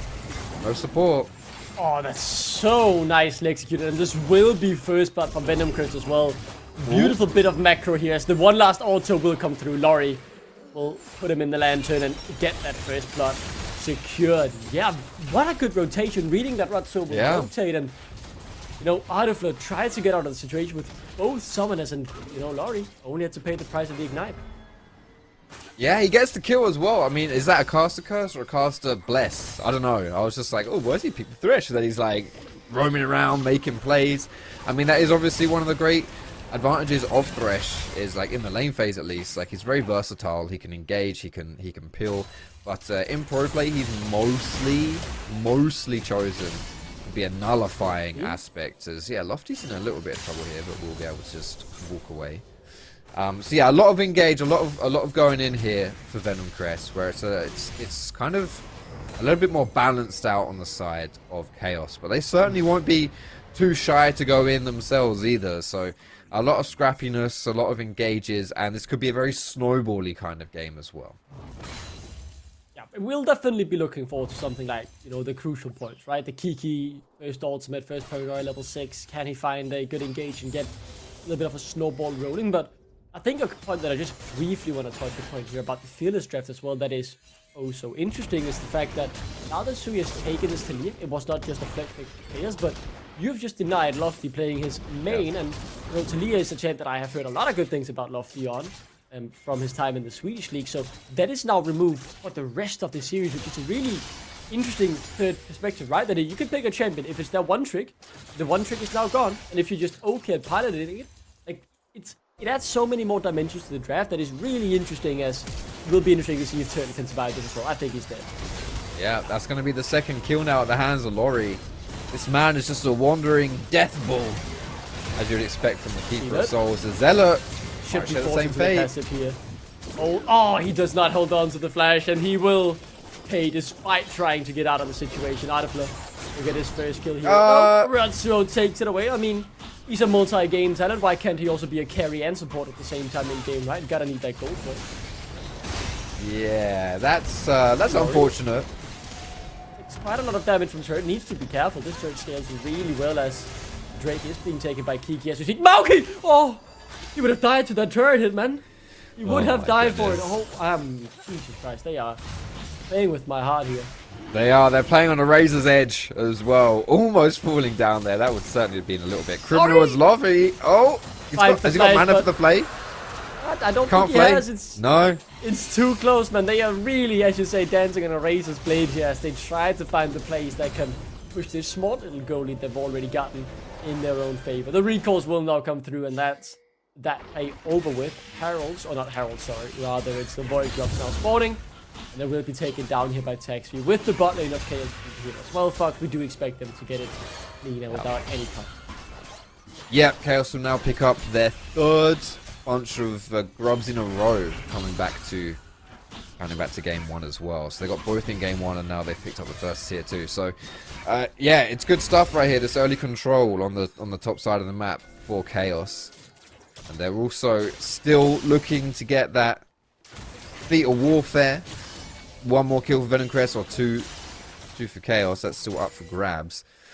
And as we saw last game, it was the first blood and then the objectives that gave us the feat. So it could very well be a similar situation, which would mean these next kills could be very important, as Kiki has now hit his ult. Here he goes. Yeah, that's the first paranoia, and it's pretty good, I would say, as Taxi will go down. The feats of warfare now claimed for Venomcrest. That's 1 out of 2 steps required for those feats of strength. So crucial to get that first paranoia in your favor, even if it is just the 1 kill. You need to get something from it, and Venomcrest, the defending champions, fighting back so far in game number 2. Just slightly, you know, very small goalie, but good to see more life in them than it felt like we even saw in game 1 as Sealet. Yeah, I think he's dead here. He'll bounce around for a little bit, but will get taken down by the fellas. Didn't respect the route into stun, into knock-up combo there. That's a lot you of feel like there. Yeah, when you have your escape, like, you feel a little bit safe, but yeah, you're not safe when your escape is a channel, right? Which is what the case is for Zach. And unfortunately for him, he is going to fall down as Turtle now. I think he can take it. Texas coming in as well. Laurie's level 4. He's been roaming all game and now gets to pay the price for the lack of experience as Sexley continues to chase on towards Mauki here. A decent bit of damage, but I do believe the Kaiser is able to walk it off as he jukes the Q very nicely. Asher will be a bit disappointed in that, seeing a not flawless performance there from Texvi as he throws that spear right. Yeah, but maybe he can relate to it a little bit better. You know? Watching that is so this Pantheon. true. He's so bad on Pantheon, man. It's He's just watched, like me I've played for with him once real. before. I've never had the pleasure, I have to say. So I'm just lucky blaming you, him for lucky no you. reason, basically. But I mean, look at the damage traded back on Texvi as well, right? He doesn't have the health to go in and contest it. I think he's just going to walk up and try and smite it. There is no smite on Kiki, but at the same time, need to be a bit careful. Oh, the spear gets it. Ashram can relate to that as well, as now the fight will be breaking out. Texvi is very safe here as Suhi, a different story, as he'll be taken down by Mauki. Shockwave connects onto 1, but the snipe from the Pantheon will get one back. Laurie still just level 5 in the front line, could easily be turned around on him as Turtle does have zombie form available. He'll go down, but summoners are available on Venomcrest. The peel is there as well, so just 1 auto. So Turtle is gonna get out of it as Adafla finds himself in a peculiar situation up against the coach from Venomcrest. Good damage on this sack as will Sealer get a solo kill. Will be a huge surprise for the coach as forces the flash. There's no barrier as well. He's forced everything, but it's not quite enough. He tried so hard, but only got so far. Oh, it was so close right there for Zella. Wow, we've got exchanges happening This is all across crazy, the man. map. Let's take a Constant. look at this bot side right here. So Ooh, Zuri gets the played flame. out of the wall. Oh my goodness, Laurie. He's been all over the map, and my good, yeah. Gosh, he just knows how to play Thresh. He's a sick Thresh, isn't he? Kiki got a little bit over aggressive onto the red buff, does fall down, but again, Laurie, 3-man flay. Like this Thresh, the playmaking in these more chaotic style of games, it's thriving right here. 1-1 and a 3. It's insane stuff, and unfortunately for Zealot in the top side, I think he, you know, slight execution error there.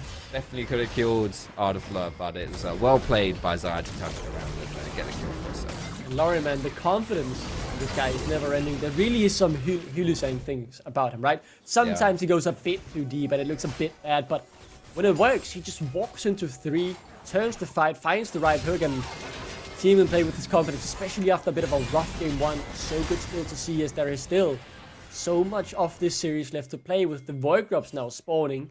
Wouldn't be feat strength for either team, but obviously you want to get those objectives. Great 2-man shockwave, as it looks like it could be 2 quick kills, but they haven't claimed them quite yet. Only 1 goes down so far. Lofty doing a nice bit of damage here. Arozzi still alive. Texvi, this Pantheon scaling quite well as the Grand Starfall is about to come through. He'll get on towards Maoki. The fight still continues on the other side. Lofty locked up and taken down. Maoki trying to kite around, but the Pantheon will not stop. Relentless in his pursuit for the shutdown. And Zealot is the only one not available in this fight. Venomcrest are going to come out the losers of it, and it should be another 3 grubs over to KAOS. So that'll be the second sack on their objective. Plus just the benefit of having 6 grubs, which is very significant in and of itself. And oh my, we got a taste right there. KAOS got a taste of that combo, that Nocturne Orianna combo, and it almost instantly wiped out ADC and support. Let's take another look at it here. Take a look at the health bar from Ritsu. Like, he's almost as instantly brought down, but the Paranoia Shockwave combo, disgusting stuff. If it wasn't Zaya with the ulti, it wasn't the aftershock from the rail as well, that would have just been 2 clean kills. But Venomcrest just don't have the gas to continue this fight, and a lot of it is because Zealot, he's not there, right? This is a 5 versus 4. Again, we saw this a little bit in the first game with when Turtle was on Cassante, was teleporting in all these fights, making the plays happen, and Zealot just wasn't around, and it's a similar situation. He's able to get out, cancels the engage actually, and now they look to turn it around. Texley's here, he has his first full item, so there's loads of damage on this Pantheon, and I'm not sure it's one Asha can relate to, as Laurie gets taken down on the top side as well, but this Pantheon is performing very well. Yeah, it's 2 kills though, it's just the KAOS right here. See that save? I don't think so. I don't know. He's got passive. He's going to clear out the wave. Yeah. But he's still going to go down, is he not?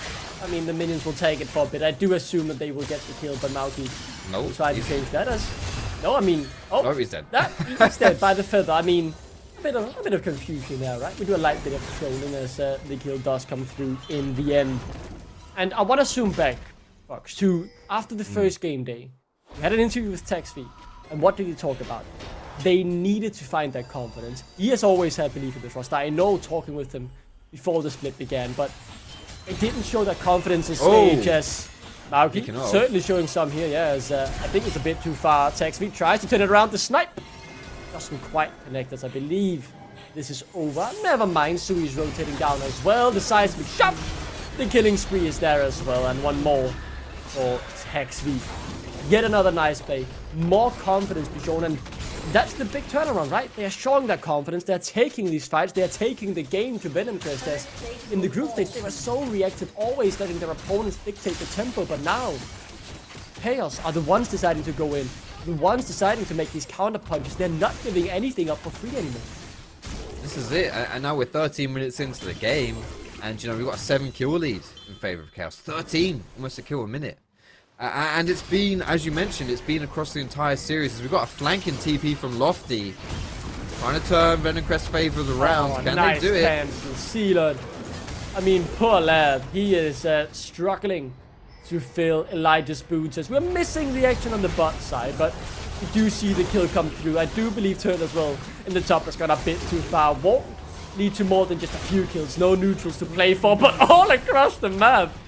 It's KAOS by name, chaotic by nature, action in all 3 lanes. Top, mid, and bot just saw their fair share of blood here as well. That TP flank from Lofty did work out. Ardafleur died there. Maoki was holding mid and Zhui solo killed Maoki. And it was Kiki on that top lane gang that got the kill there. So let's take a look. So Lofty's already TP'd in at this point. Unfortunately for him, he is on vision. Ardafla though, is just going to eat the play, eat the Q. Sorry, man. Yeah, and combo down. No ultimate, unfortunately, available for the Xayah. And yeah, the see, I wonder if the blind from the Nocturnal, which happened top side of the map, actually affected KAOS's ability to secure potentially a return kill on bot there, but I'm not entirely sure of that one. Yeah, he's on a ward. Laurie's on a ward here. Jury said no. He doesn't care, man. This guy has confidence. He'll walk in regardless. I don't care if I'm on a ward. I'll look for it. But Sui able to react to it as well, obviously, with the knowledge of exactly what was going on.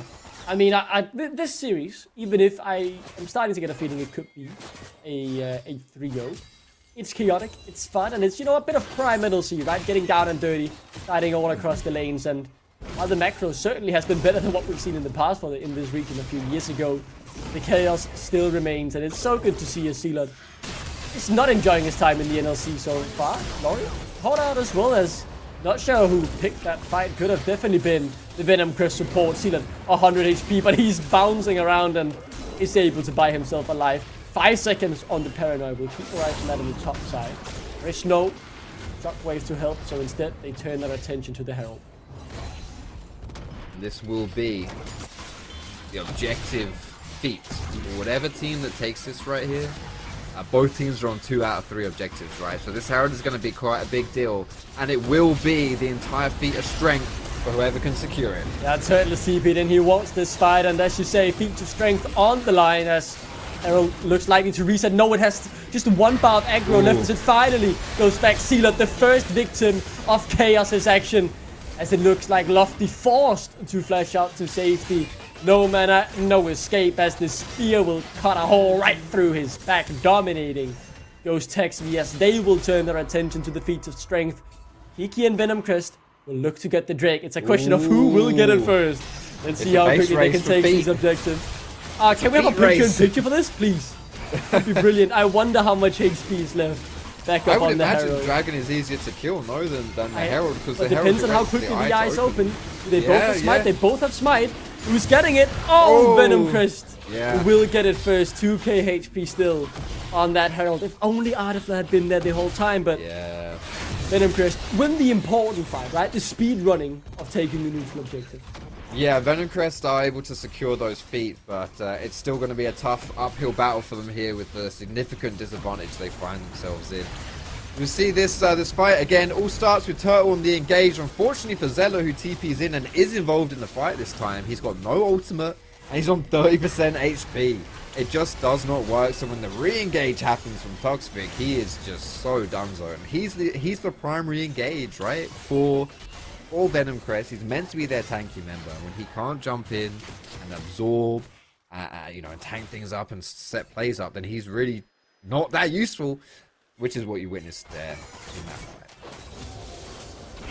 It's so nice to see KAOS actually show up in NLC. I mean, they might have been MIA for the first few weeks, but now really starting to show the colors that I expected from them. And while I don't have the expectation that this team can walk, you know, into the top 4 or top 3 or whatever, it was definitely a team that I think, or I thought had the potential to turn some heads. And while their performances only turned them negatively as people didn't want to look at the atrocious things happening on their screen in the beginning, there is definitely hope around this group now. And it's so good to see, in particular, Suhi, who really struggled adapting to the NLC. He's been phenomenal today. He really has done. And I do think, like, considering Venomcrest, they're playing with a sub, that's going to be, like, the focus there, right? I'll hold this point real quick because we're getting a bit of an invade from KAOS. No, I think Venomcrest should be backing away from that one. Here we go. Never mind. I mean, a good little way to buy some time out of the flash, buddy. Flash! No, he doesn't want to do it. We'll still get a kill regardless, right? A 1-for-1, and that's certainly fine. Should have just flash, buddy. You could have gotten out alive. And speaking of coaches, you were about to make a point about that before. Maybe that point will, you know, echo all the louder as yet another kill comes through on Sealot. But it's not done yet. Maoki is the next target, and he'll be sent into a CC chamber, forced to cleanse and flash to get out to safety. Laurie doesn't have that same luxury. Top lane turret taken, kills secured in the river as well as... Yeah, it's all falling apart here for Venomcrest. It looks like there is no Venom left in the bite of the storm. Nah, it's kind of tragic at this point. Almost 10,000 gold before 20 minutes. It's not looking too hot. And yeah, to finish off the point I was saying, like, despite the sub coming through, the Celot here being the sub, I'm not sure why he's jumping in aggressively, to be honest. But either way, he's not been the problem, you know. Like, and I feel like KAOS have actually just been really good this series, and they're dismantling Venomcrest from top to mid to bot. Like, they're just gapping them every which way. And it's so difficult for Venomcrest to handle that. KAOS have just truly stepped up here. But I also feel like Venomcrest have been the architecture of their own demise to a certain extent. It's often their engages that go south and give KAOS the advantages. It happened in game 1, and it's happened in game 2 as well. Yeah, I think you're really hitting the nail on the head. Right? It's a bit of a rough position for Venomcrest to find themselves in, but see if they can fight back as the shockwave are not there to follow up, and when that's your whole combo, it all falls to pieces when it doesn't work out. Taxley now godlike on the Pantheon, and he's not done. The Grand Starfall looks to make a dramatic entrance into the NLC. KAOS really have announced their arrival here as they finally are showing great performances, confident and a bit cocky as well. Just what you need to continue to grow what is now a 10k goal lead. Legendary for Taxvig on the Pantheon, which is great because Pantheon isn't particularly a meta champion, right? So if you can play slightly off meta and still dominate in a fearless draft situation, then that just bodes exceptionally well for you as the series progresses. And to be honest, with a 12,000 gold lead at 21 minutes, I mean, we thought this could be a difficult series for Venomcrest with their sub top, but my goodness, like, this is not even competitive. KAOS are just absolutely destroying Venomcrest here, and Venomcrest, no matter how hard they try, they just can't fight back.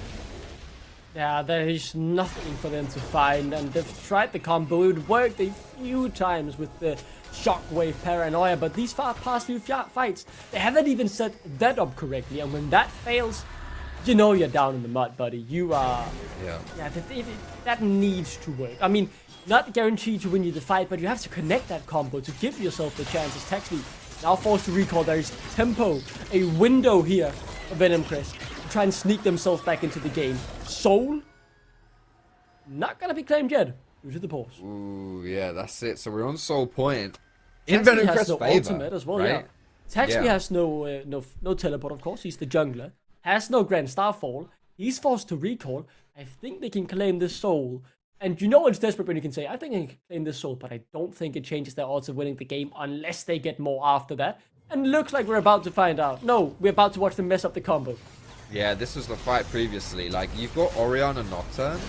It's a good ball delivery service, but Nocturne jumping too far away gets the Oriana out of range, because then Lofty on the Oriana was trying to get closer to the Nocturne to stay in range for the combo. She walks forward and puts herself in danger, and it's Rotsu with that re-engage that really delivered KAOS the victory there. So unfortunate execution of the combo.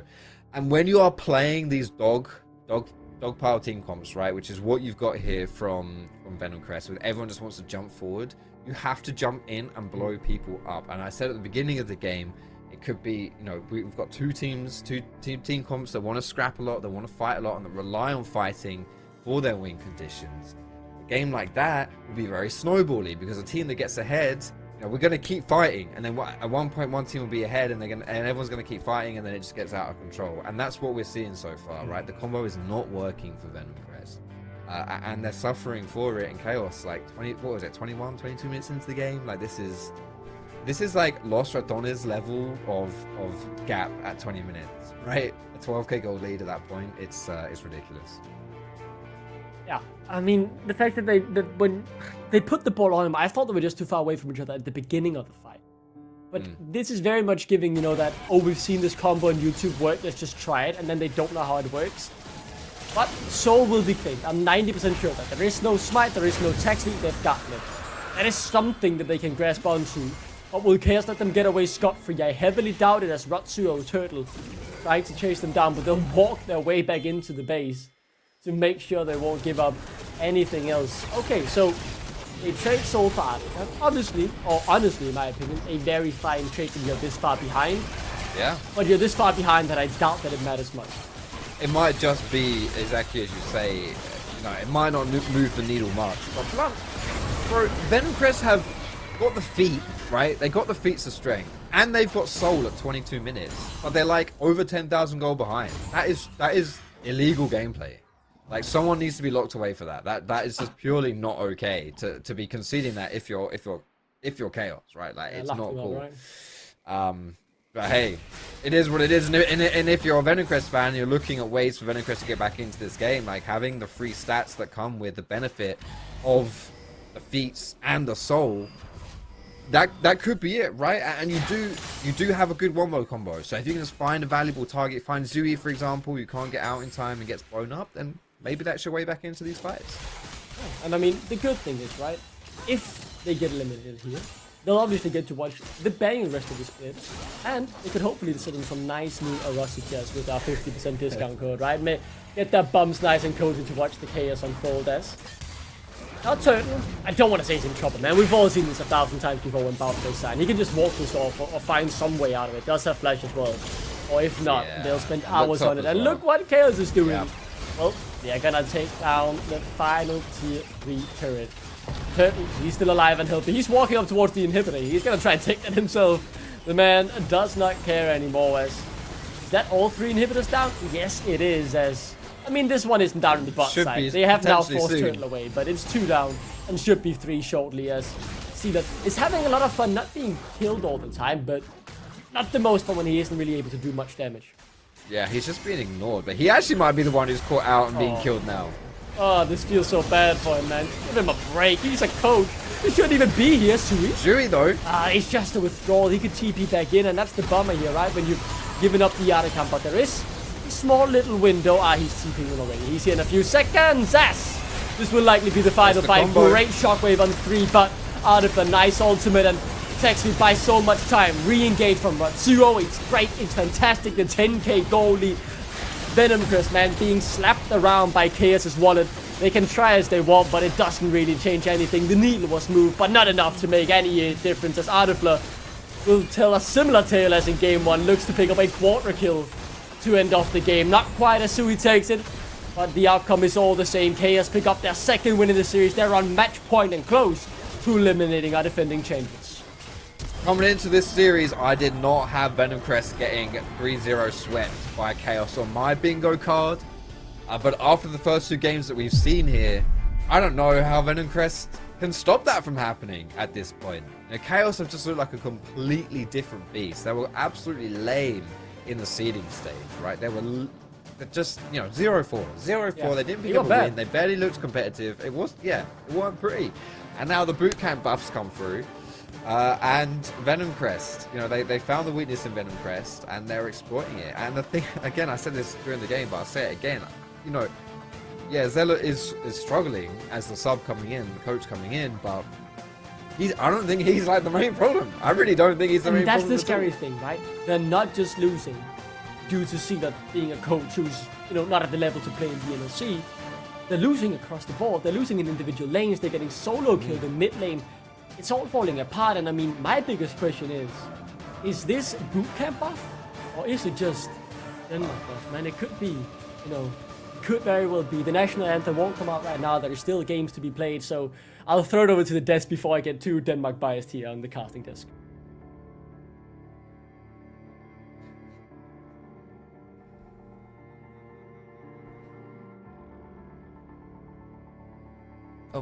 Any chance he gets, I swear. I was muted because I couldn't speak because of Duckling. But yeah, it's a Denmark buff.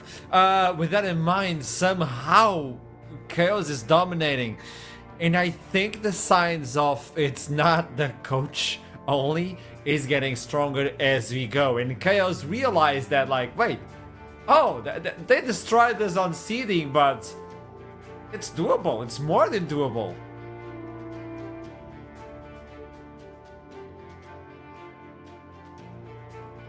Yo, guys, can we all not be Nah. I will not be. Alright, I'm just gonna be very raw and real with you here, and I'm just gonna say it. I feel like Venomcrest are completely lost. And I'll go back to Yes. Yamada's point where he's like, if you're gonna R5, it better be the best R5 ever that's gonna change the game. And so far, I don't know if this is Lori requesting the champions that are being played, or if it's a collective decision. It makes no sense in lane. It makes no sense in lane. It makes no sense for the game. The Elise with the Jinx, they don't match. They didn't match the pace of the game that they wanted to play into that late game. Right now, you just wanted an Alistar, you just wanted a Nautilus. Imagine a Nautilus pressing R on Isaiah. Idaflar would have to instantly ult, and then you can just drop on him Orianna ult with Nocturne and Zac, and it would have been perfect. But you needed that kind of like all in, we're all playing as a collective unit, and I just haven't quite seen it yet. Yeah, even the Rakan, right? The Rakan was up and available. True, They great could have even pick, gone yeah, that, yeah. right? Like, there were plenty of options, I think, for the R5, and that's kind of been my, as far as like the draft mode is concerned, aside from the holistic compositions that Venomcrest have brought out, if you're gonna save R5 for, of all things, support, you better make it so that it makes your team fighting or whatever it ends up being, skirmishing, so oppressive that the other team can't deal with it, right? And Thresh was just not that pick. Now, it's weird because mechanically, Lori had a fantastic game. Like, actually a very, very strong mechanical game. He constantly caught out people like Zuhi, we're going to get to and probably praise a little bit later on. If there's one thing we would kind of be critical about, it was some of those walls in terms of him actually surfing them and then getting caught out, right, by Lori. So Lori's been having a okay-ish series, but again, if we're going to be giving our support R5, we have to be doing more in actually making sure it's that game-breaking kind of pick to give them a bigger edge than what it's barely been giving them so far.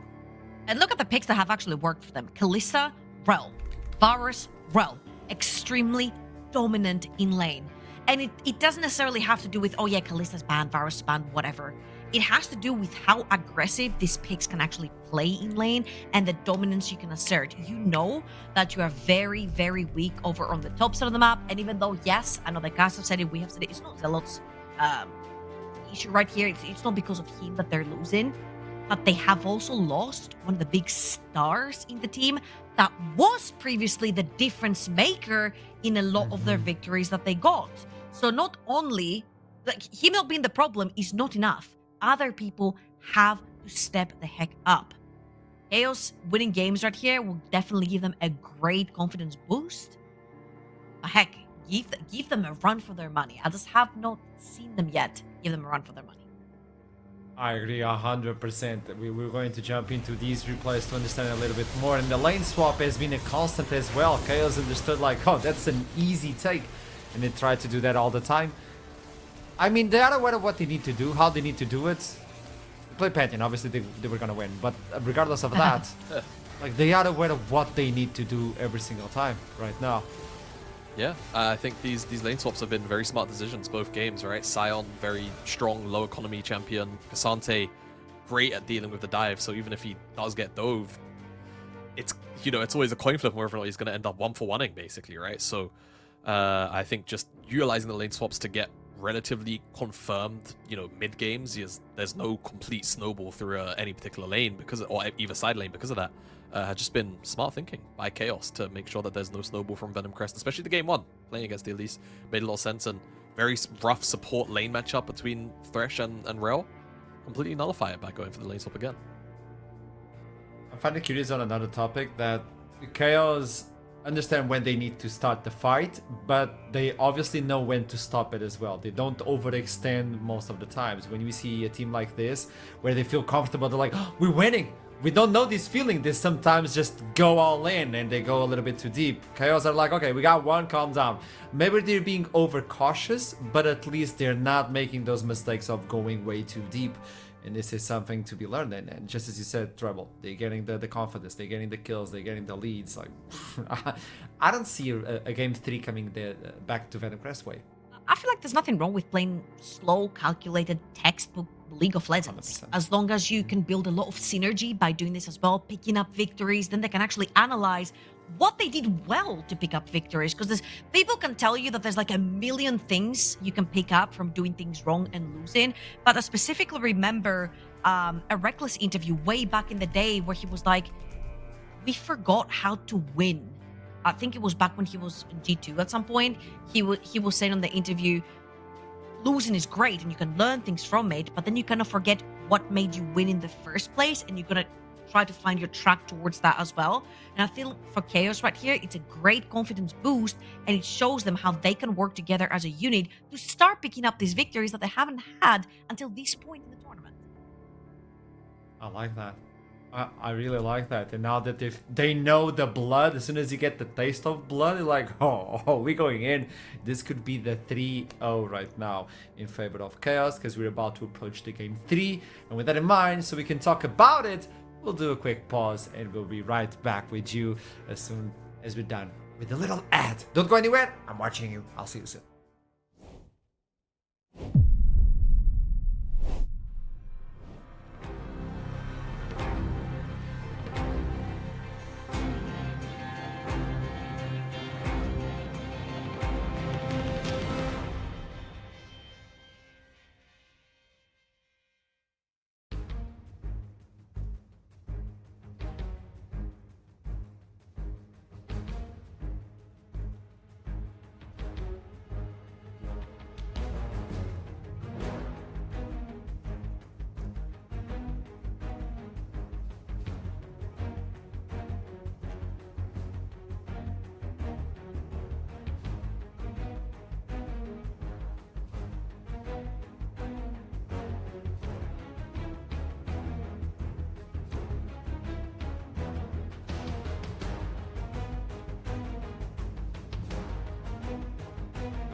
Game point for KAOS or Venomcrest. On this side, KAOS are winning 2-0.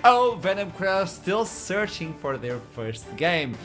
Confusion, desperation. We don't know what's about to hit the champion select, but we do know KAOS is feeling comfortable. That's a sentence we didn't get to say until now. Maybe now that they find their taste of victory, things are gonna be different. And look at this. Look at Pantheon out damaging everyone. Oh, damage, huh? You proud of that? Nah, look at this. Look at this. It's just noises coming out of Ashram when Pantheon's around. The usual, to be honest. Yeah, I mean, honestly, a very impressive game from KAOS, right?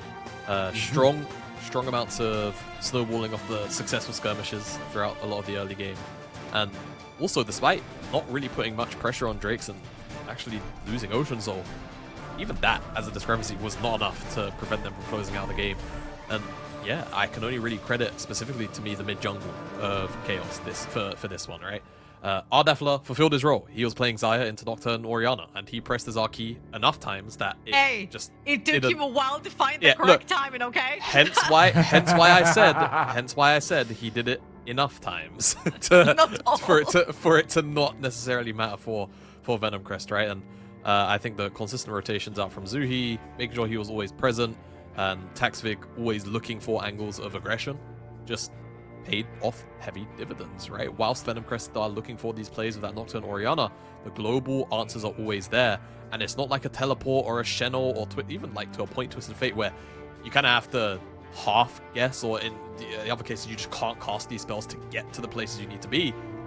You just press R and it's kind of you're like, oh guys, where do I need to go? Cool, right, I'm gonna be there in 2 seconds, right? So the responses are always there for KAOS. It just feels thematically really good to be able to answer out on that kind of dive composition that Venomcrest tried to pull out here. And I feel like I might have misread them, because during the seeding they were trying to pull the wacky picks because they came in as the underdogs. They were trying to throw other teams off guard, right? But right now they are having their boot camp. They are playing against a very prominent team in the NLC as well, previous champions from last year, and they're actually playing very textbook compositions and ways to execute them. They haven't thrown in any weird picks, if you will, on the Rift to confuse or try to take advantage. There's a coach playing on the other side. I think it's been extremely respectful, if I may say that word as well. Like, the tanks over in the top lane for Turtle, he's not necessarily really getting up against Zilot and trying to assert dominance in that lane. It's just very clean, slow, textbook League of Legends. And honestly, it's been a breath of fresh air to see that KAOS have finally found footing in their own game. This is it. Venomcrest, can you shed that skin and be a new snake? Or KAOS will finally move on and get their first win. And the most important one, on the lower bracket, means they survive. If you need to win, might as well be this time. And Bassa yet again being removed from Turtle, Kalista, the Corki. You know the drill on KAOS. They're just punching on Maoki's champion pool, which is disappearing at the moment. The Zeri, the real Jinx. question is, are KAOS going to do a triple AD ban on red side? And the ultimate BM of Lex Skarner go up is kind of where my head's at. Again, it's been 3 ADs no matter what, but they've only been on blue side. Red side, you kind of locked into the Skarner, and usually the Kalista is something that's banned away. Vi as well on the red side. He's kind of like the common ban. Cassante sometimes, but Cassante's gone because of Fearless. As unfortunately, we've had to cloud draft some kind of issue somewhere along the line. We'll hopefully get that fixed and sorted ASAP. But yeah, draft started off very two expectations there. Big question still just kind of remains what KAOS are going to look to continue their focus on when it comes to those bans. Actually, I wonder what the Brom ban was for there. Is Laurie finally going to play one of those melee, hard engaged kind of champions? We have actually quite a few of them. I'm very surprised. There's so many in the pool. In yesterday's best of 5, all of the prominent, hard engaged, tanky frontline supports were gone. Like, teams were literally scrambling to find some sort of engaged champion. But for example, you are banning Brom here, which means that you do not have that very heavy melee support. But there's things like Rakan still in the pool, as Jamada mentioned in the previous round. I mean, Troublelink, I know you love this. I mean, they can even go for the BO5. Please don't hit me. I'm just playing with you. Please. I don't said to you, man, listen, I said to you, there's only two ways you're allowed to pick Vi B1. One, if your name is Shun, and two, it's gonna be played with Talia or Ari. If none of these two conditions are met, just don't B1 Vi. It's that simple. There you I go. like it. They You got an blinked. explanation. They blinked. KAOS. So, is it gonna be Varus? Varus I open. guess, right? Varus is the AD that they've sacrificed to leave open now, being on red. And will Venomcrest take the bait? Because my expectation would be if Varus does get first picked here for Venomcrest, KAOS have an answer, right? They wouldn't do these very three. My coach brain is telling me they wouldn't have these three bans locked in throughout the entirety of blue side, and then If there's not an sacrifice that if there's not an answer. Yeah. So I'm looking towards Ardefla to see what exactly he's going to pick. We've seen, you know, the couple of weird picks and combos. Talia's already gone, so you don't necessarily get to do that. Are we going to get some kind of strange poke champ, or are we going to get a standard Ziggs? ADC? Ziggs could very easily be the answer now that you mention it, right? Leona Ziggs sounds pretty good, and then you can kind of draft whatever you want on the rest of the map. You've got that AP damage already locked in at that point. And there's no Brom also for Venomcrest on the other side to deal with the Leona. Also, Jace gets to push really freely once you get a little bit of mana in his inventory as well. Jace is another pick that these both Jhin, teams okay. have not even touched at all. The Jhin Leona being locked in here, to me, it rings Rumble really loud in my ears. Jhin Leona, specifically Jhin, is one of those champions that really well sets up for the Rumble and the team fights, and he pairs up so nicely with the champ. So I feel like Venomcrest, they're going to take it away if that's something Zilot can play over on the top side of the map, or find a way to get tanky enough on the top side to deal with it. Ornn could potentially be an answer here. Yeah, Sejuani Rumble, I wouldn't mind this. Azir even as well. I think Azir is something that kind of rises in priority for KAOS. When you have Jhin on the bottom side, Jin's not the best DPS champion, but obviously he's got a lot of utility, a lot of burst through the way his kit functions. Azir can give them that DPS that they could potentially require here, as Lofty's going through a whole bunch of different options available to him, and some not. I expect it will be the Nautilus just to get him for more reliable engage, and that it will. So strong engage, strong frontline already there for Venomcrest, the potential of going on hit or poke for the Varus, and then the rest of the composition can kind of very easily be plug and played. Now it kind of falls into KAOS's hands, and whether or not they want to get Tactifix jungler in now, or whether they want to go towards their mid lane and ban out two mids. My expectation would either be the Wukong or the Azir. That's kind of the two primary options that they're thinking about right now. Wukong, but also Jarvan. Tactifix has played Jarvan before. Not the biggest fan of the Zyra here. However, it does outclear Sejuani much faster. If you do have prio lanes, you can actually invade with the champion, make Sejuani's life a hell. So I don't hate it, but I would have preferred the other picks that we sort of like centered around, especially if you're going towards something like a Rumble as well. That's been set up by Jhin really nicely on the top side of the map. Jarvan is chef's kiss, especially into mobile AD carries like the Varus. Yeah. You can go for something bulky now. If you want to be crazy, Zuhi could pull a Silas in the mid line. You have some ultimates to use on the left side that could be salvageable, and Turtle could play tank duty. That would be interesting. Yeah, that wouldn't be too bad. I think Yone ban, also they necessarily feel like they need to get rid of maybe a Renekton on the top side, but like, not to be mean, but I feel like if KAOS are banning out top side champions, then maybe something contextually in this series has gone a little bit wrong. But then again, I suppose maybe Lofty could still play it, so there is always the chance for what if just respecting it. usually mid lane, I'm gonna say right now before it happens, is the easier lane to stay alive in, and control mages are much easier to play than bruisers, and a lot of the harder to execute AD top laners. Lofty could very easily take a champion over on the top side of the map and transition Z-Lot in the mid lane, for that matter. Now, I don't know if that will be easier because Zuhi has been having a pretty good series so far. Yeah, I don't know. I feel I'll like fight. Is that Jace then incoming? So that says to me that they're either looking at Jace or Gnar, and Gnar's the pick that they've opted to ban away. Jax maybe. I mean, there's not really too many other things you'd want to ban Malphite for, off the top of my head. So this seems like we're probably getting an R4 for Turtle here, if I had to wager a guess. But yeah, definitely a bit of a out there ban, just trying to remove away another safe and reliable tank right inside of the Malphite. Renekton comes through for them, so I kind of don't mind this as a strong takeaway from potentially dealing with Sejuani and the Renekton either through the mid or the top side. And how many champions are there that you're willing to bet on that Zealot can pilot and deal Jax. with in terms of their Renekton. Jax, but the thing is, you have to be a seasoned Jax player. You have to be a Jax player. to manage that lane, right? I mean, that's Ornn that's is kind of there, always the you problem just with it. tank away. I think Ornn, Yeah. I think Survive. Ornn will be fine here. It's just that Sejuani is gonna have to. Oh, So Sejuani top. Oh. It's Sejuani top. okay. But guys, Hey! what if it's middle sticks, guys, or what if it's topple sticks? It's not Middle gonna be sticks. middle Top sticks, sticks. Jamada. I mean, definitely No, this is... definitely an interesting rotation of champions, and now Zuhi. I was suggesting the Azir earlier when they weren't dealing with this much range, but Zoe, honestly, I kind of like the hover. I like the call out. He's still gonna go towards the Azir in the end anyway. You like it the would've been hover, nice. do you? I wouldn't. No, It's a I mean, look, shooting going draft range, as well. range, It range makes for sense. range, it would have been nice. But I like the Azir. They need the DPS. Obviously, they do have the Zyra there as well.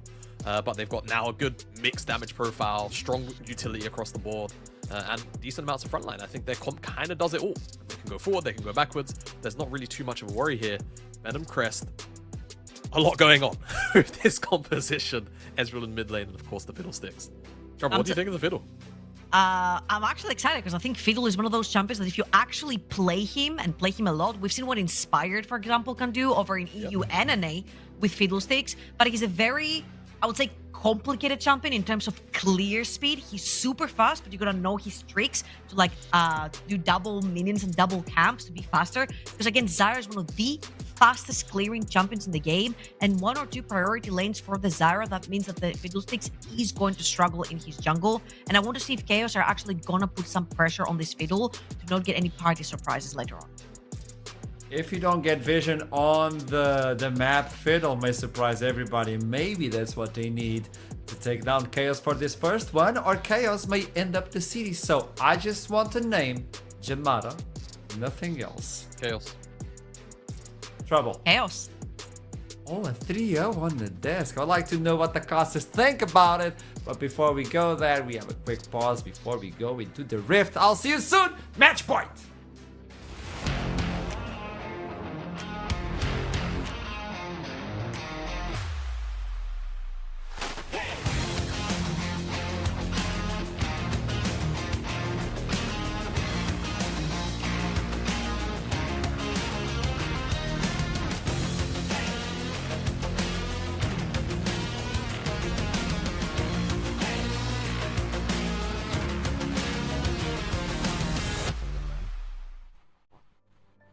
Welcome, ladies and gentlemen, back to the caster's desk. Ashram asked for a name. I'm gonna say KAOS, and that's not because I predict them to win, it's because I think this game will be chaotic, that's for sure. The draft, Foxtrot, I mean, both teams were cooking. Yeah, something funky is smelling coming out of that kitchen, let me tell you that much. I'm not really sure how I feel about it, to be fair. Obviously it's very unique, and when you know your backs are against the wall, maybe you just have to bring out something a little unique to make things work. But a Sedge top, Fiddle mid, Fiddle jungle, Ez mid is certainly a choice. Those are 3 champions from League of Legends. That's a good and that's about all I've got to say about it, to be fair. So I'm just curious to see how it's gonna go down in game. I don't know. I'm excited. I think it's gonna be fun. Obviously, for the defending champions in Venomcrest, they have their backs against the wall. Lose and their split is over. A game with so much pressure on it, but you can't help to smile and just get excited because Fiddlesticks gets picked so little. We don't even have the picture for it on overlay. That just shows how crazy this draft is. Yeah, he's in fog of war, mate, ready to ult. Yeah, he's always ready. He's hiding. Yeah, level 1. Yeah, it's tough, man. Honestly, I feel like it's quite a tough comp to it's quite difficult to play Fiddlesticks into the likes of Leona and Zyra, champions that can stop you from coming forward, like while you're channeling your ulti, right? Like is that sound? Okay, I thought that was sound from the broadcast. That's Fiddlesticks' skin making that sound. Yeah. Yeah. Certainly Okay. a sound that it's making. That's for sure. Yeah, I honestly thought it was the background music from Junctalex still playing. I was like, oh, NLC production. No, it's for 6. Sorry about that, boys. My bad. That's a flame yeah. production from Northampton. That's it. They're great as well. So it's what can I say? And yeah, Azir ult versus Fiddle ult is tough. But yeah, he's just gonna have his piggy charge, and yeah, we'll see. A lot of biding time till level 6. I feel like with the Sejuani and the Fiddlestick. Let's see, man. Let's see. I'm so excited for this, man. But I do fear that there will be quite a calm before the storm. Obviously, a familiar face returns in Sheila being bullied by the KAOS bot lane. I mean, the fact that they've lane swapped 3 times in a row, man. The guy's already down, man. Just give him a break. Yeah. He's just trying to play lead, bro. And no, obviously, the relentless pursuit of victory continues here for KAOS, right? As they will not move an inch away from bullying Sealed into his grave. Yeah, and it's difficult Sejuani into these lane swaps because she really sucks at last hitting, right? So a lot of champions that go into these lane swaps have some tools to last hit, either ways to clear out waves or like Renekton, even with like his auto attacks QW, like he has ways to clear out waves or some sustain to keep him safe in the lane. That's not a thing for Sejuani, right? Like she's got a W and that's it, and that's on a really long cooldown, and it's very unreliable. Bear in mind, okay, Zealot Zealot has Ignite on that Sejuani, so that's not too surprising for Sejuani top in general, right? You take Ignite and you actually have a surprising amount of burst damage when you get your combo off. But I feel like with the way that this game has gone and the role that he needs to, the series has gone, sorry, and the role that he needs to play, it's risky. It's risky to not have that flag. Oh, the side steps though. And defeat from the coach. I do agree, it is very bold, but when you've got moves like Jagger like that, right? Maybe you could just dance your way out to safety. As it's certainly such a skill. It's such a skill check as well. I'm still shocked we don't have the Fiddlestick picture. I thought it was just that they had to find it in the files somewhere deep below everything. But I guess the overlay is genuinely not just able to be there in the way it's programmed. Regardless, though, we look forward to see those Crow Storms coming out of absolutely nowhere. Will be fun. I have been informed production is currently searching through the files and finding it. He is so far down the pecking order that they did not expect it. A beautiful way to symbolize just how crazy Venomcrest went in this draft for the livelihood on the line as well, right? It is so crazy. This is their final game potentially off the split, and they're playing Ezreal mid and Fiddlestick jungle. Yeah. What a way to get a footing back into this series though with these kind of picks. Like it's certainly throwing down the gauntlet here. Venomcrest, they've gone deep into their pockets. Fearless Draft will do that a little bit as well, but it does seem a little bit desperate. It's very unique as far as team comps go, and it's going to take some piloting, some individual skill to make that happen. But I do feel like coming into this series, Venomcrest did have a large amount. I would say they look like a pretty skilled roster, right? And I thought my expectations coming into this series again were that we'd have a relatively fast 3-0. But in the favor of Venomcrest. So it's not beyond a team. I know they're down 0-2, but it's not beyond a team like Venomcrest to be able to make a comp like this work, despite their score. Venomcrest as well, obviously. 2-2 in the seeding stage. Defending champions, but obviously they've stuck to their tradition of finding rookies. And that does mean there's a lot of pressure when you're coming in all of a sudden and the defending champions. They were by no means favored this split. Despite holding the title as reigning champ, but their performances were good initially, but I've struggled to see the rapid amount of improvement that is needed in this format that we've seen other teams like Bulldog, like Verton show, and KAOS now as well here today, right? And I think that's the biggest issue for Venomcrest. Some of it has to be attributed to the fact that Elijah isn't here today, but those same issues were also present in the second week of the seeding stage. Lori would now just be caught out, forced his flash. I'm not sure he's dead yet as Mauki trading back quite effectively. Here comes Kiki. Lofty's running up as well. This could be a big fight actually. For first blood as Mauki forced to flash away. So many low health bars as finally the first blood comes through. Rotio is set to go down and will fall as well. Lofty will pick that one up. Another TP in from Sealot as it's a party in the top lane, and I guess it was a 1-for-1.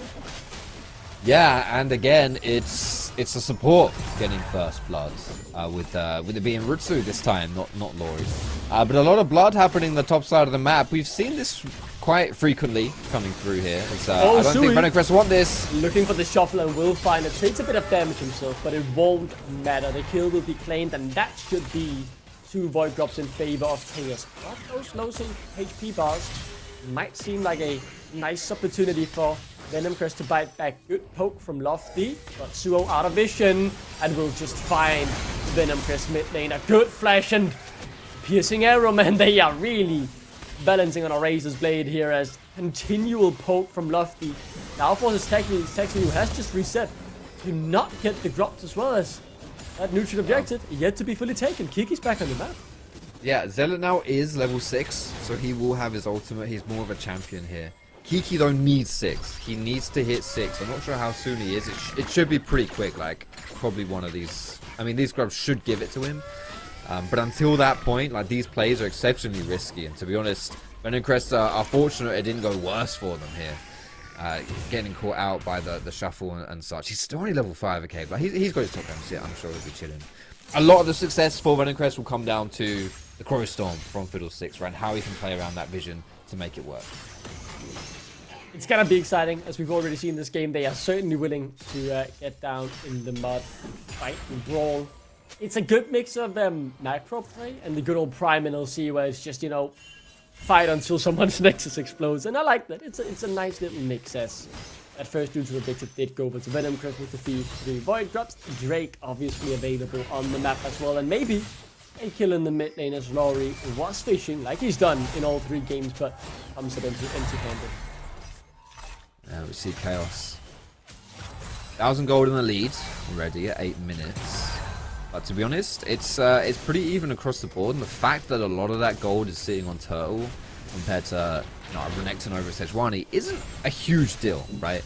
But it's something that I feel like Venomcrest are really going to have to be, like, wary of, especially in this mid game, the next kind of like 10-15 minutes.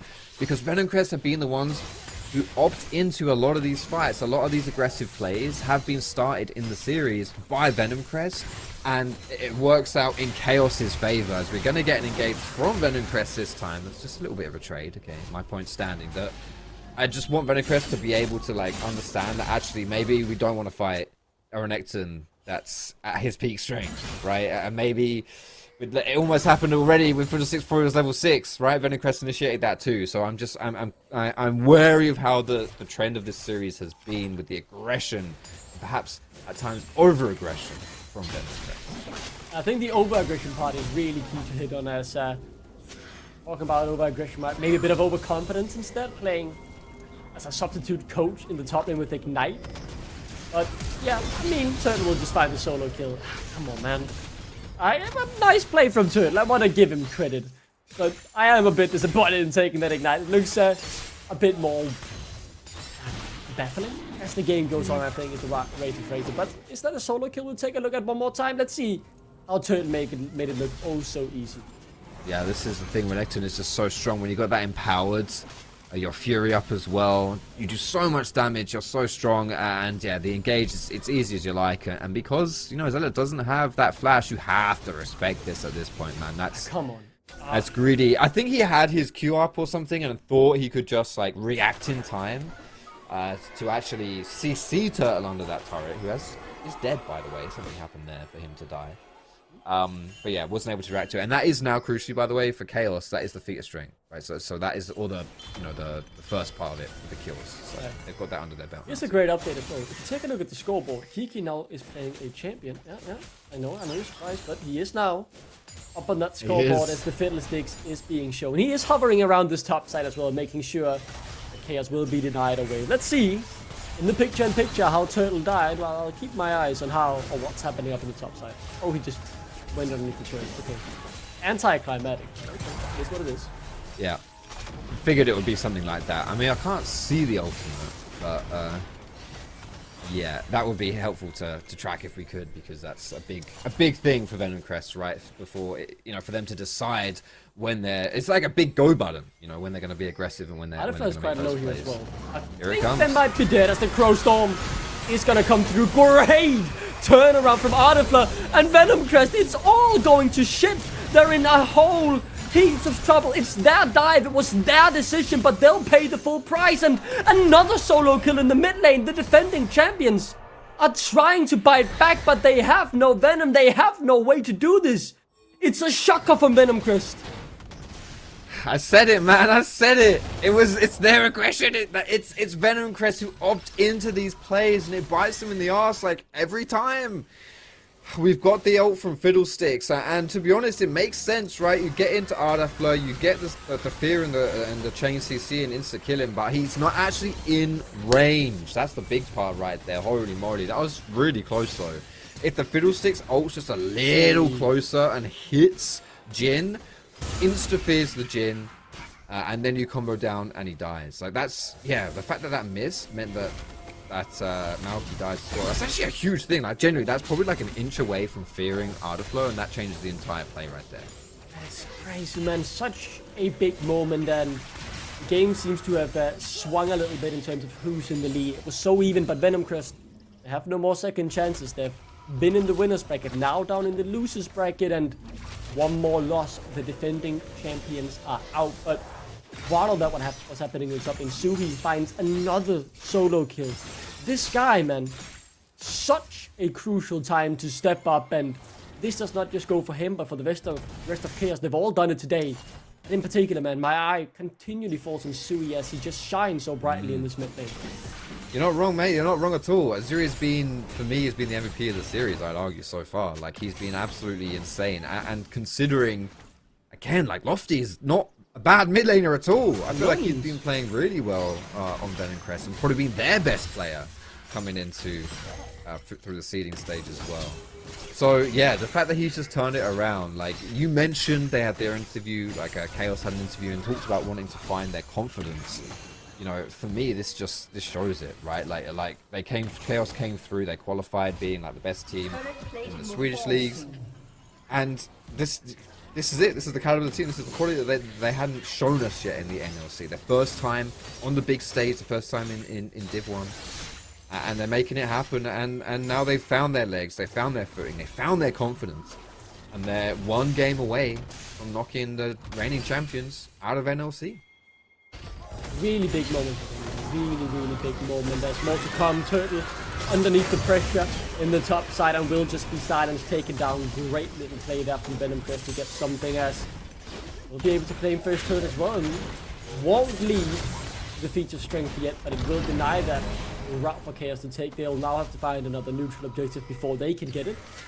Or if Venomcrest find two, they will get it themselves. So we'll keep our eyes even more on the Drake spawning in 30 seconds now, as that could have an even bigger impact than originally anticipated. But with Sui down there already, you know, if you're a KAOS fan, you're feeling pretty confident about securing the objective. Ooh, now Zealot is all by himself here. If he is looking for a trap play, which he can do with his ultimate, he needs some backup. Yeah, he needs some backup, and there really isn't anywhere near. Oh, they've just been spotted as well. They know they are there. Sui, get out, buddy. So he'll make the right decision and run back to the safety of his team. They're gonna look at the summoners as well. Flash on both the carries. Key, no Crowstorm though, and I think they won't contest it. That's just like that. I mean, feats of strength over to KAOS. And they needed it in both games. Didn't get it in the last game. It didn't even get a single Drake in game number 2, but it didn't matter as across the board they outplayed Venomcrest at every step. I don't think he's dead here. The question is Venomcrest dead for overextending? Ignite, good damage, but it's not enough from Venomcrest and Sui, and instead KAOS will take down to just yet another nail in the coffin of the defending champions. Dude, you just had to wait, man. Fiddlesticks is clearing his Krugs and his ult's up in 10 seconds. You just had to wait. No flash. I mean, pretty low health bars. Kitty trade back. Good damage. But as Turtle roams in as well to make sure the kill is secured. I could say the same phrase again. Yet another nail in the defending champion's coffin. It is all heading in the wrong direction. Yeah, I mean, again, but why are we engaging here, man? We just saw KAOS take Dragon. We know they're in the area. So going for this fight, it's just baffling to me. Like, this makes sense if you've got Fiddlesticks sitting in one of these two bottom bushes, right? And then he comes out with a Crow Storm, and boom, like, it's a big dog pile thing, and it's cool. It kind of works. They want this. They want to get something on Sui here, and you have to feel they need to start getting it soon. The turret is summoned, the Crow Storm is called, and the CC change should be enough, especially with Laurie coming in as well. But he buys time. There's a TP coming into play. Far from over Venomcrest. If they get a clean sweep here, they're right back in it. But Kiki already taken down by Turtle. And it's a 1-for-1. They invested so heavily in. There is no objective to play for except for more kills. And Artifler likes that phrasing because he wants more and he'll try and get it as well. Malky forced to youth both sums, walking out, just barely limping away. Instead, the attention turns to Sealer, who as well will find his way out. Lofty getting some peaceful time in the mid lane too. Aims some health on the turret, but it's a 1-for-1 and Venomcrest paid heavily to get out and just to make it a 1-for-1. Richard did really well right there with his combo on Leona to catch Malky. Like, even a blind Zenith Blade to follow through. Yeah, it's looking tough here for Venomcrest. When they try and start those plays, as we said a million times before, it doesn't work out in their favor. But when you've got that Fiddlesticks, you actually do have options to go for counter plays, right? If KAOS are the ones looking for the aggressive engage, and you have Fiddlesticks sitting over a wall, it is arguably the greatest tool for turning a fight around, but for counter initiation, the Crow Storm, right? And so that's really what I'm looking at for Venomcrest, to take it a little bit more chill, and to play in Fog of War, to play around Vision, and then catch KAOS rather than forcing these dives and forcing these aggressive plays. You know, they need to be sharp and precise in that decision making. There is not much room to maneuver anymore in terms of the amount of errors you can make. You've pushed yourself to the brink, you can say. You don't have much more to pay for in terms of keeping this game alive, right? It is about your decision making here and now. It's about how you set up for these objectives. It's about how you take the fights and when you take the fights. And so often they've been over confident, over aggressive, and we'll see if there's another one of those cases. Good damage on Taxley, but again, he easily gets out, doesn't have to waste much, and they've invested a few ultimates in it, wasted a bit of tempo, and can Venomcrest gain from this good damage from Malky in the mid lane, but again, see who gets a turn on the top side. Yeah, Kiki, the Fiddlesticks still has ultimate available to him. No Renekton ulti, but that was really the only thing blown to the side of KAOS right there. If they decide to contest this Herald, which it looks like they're not going to do, and then there's that to bear in mind. But Zhui is hovering around. I think the call is to chill here, to back away. I don't think you should try and get any specific heroics, as this will be the Herald going into Venomcrest's favor. If they can break open these structures, what I was talking about clearing out Vision and playing around Vision, it becomes so much easier when the map is open with those structures down. I think he's looking for another solo bowler here and Lofty, and with the flash available, he'll just get it. I can't even count how many times he's solo killed in this series. It is unbelievable. It's fantastic, and it's historic for him here to step up when it really matters. Yeah, it's a mid-gap this series, and Lofty, who's been so good previously in the seeding stage for Venomcrest, even a bit of a shining light against Nord in that series. That was very tough. Venomcrest against one of the best teams we have here in the NLC. Yeah, it's just not happened so far this series for him. And Dewey has really stepped up. Kiki could be in trouble. There's a crocodile in the bush. There was. Not anymore, and he's okay. He's chilling. He's fine. He's out to safety. There's a Drake and an Artican now on the map. Let's see what happens around those objectives. It's a sole point for KAOS. There is no strength to be paid for that. It's already secured as another kill is secured in the mid lane. Or down between the river, you could say instead. And as Sealer looks for the trade with Turtle, it won't mean much. That's another neutral objective given over. Laurie's been caught out just for the second time this game, but not for the first time or second time this series, or split even. I mean, I'm keeping my eyes on Kiki in these fights. He has to find the right engagement in the team. Particular Malky and Lofty has to be there with the damage to back him up. Malky, look at the damage. He can certainly try and poke out opponents. Here's Kiki on the flank. If he finds them all, maybe there's a window. The Crow Storm, it's channeling, but it's only onto Ratsu, and he'll get the kill, but he'll end up trading it back, right? I mean, the good flash to get out for now. Artifler has all the sums in the world, and he is forced to use the cleanse. Not enough, but the shutdown goes over into Sealer. Again, though, it's a positive. It's a 2-for-1, and if you're Venomcrest, you take that. This is good for Venomcrest. This is really good for Venomcrest. Kiki went in 1v3. Like, that was a pure solo queue Fiddlesticks ult. and he gets a kill and sets up the kill for Adafleur as well. That was really, really well played, and now they're going to crack open this mid.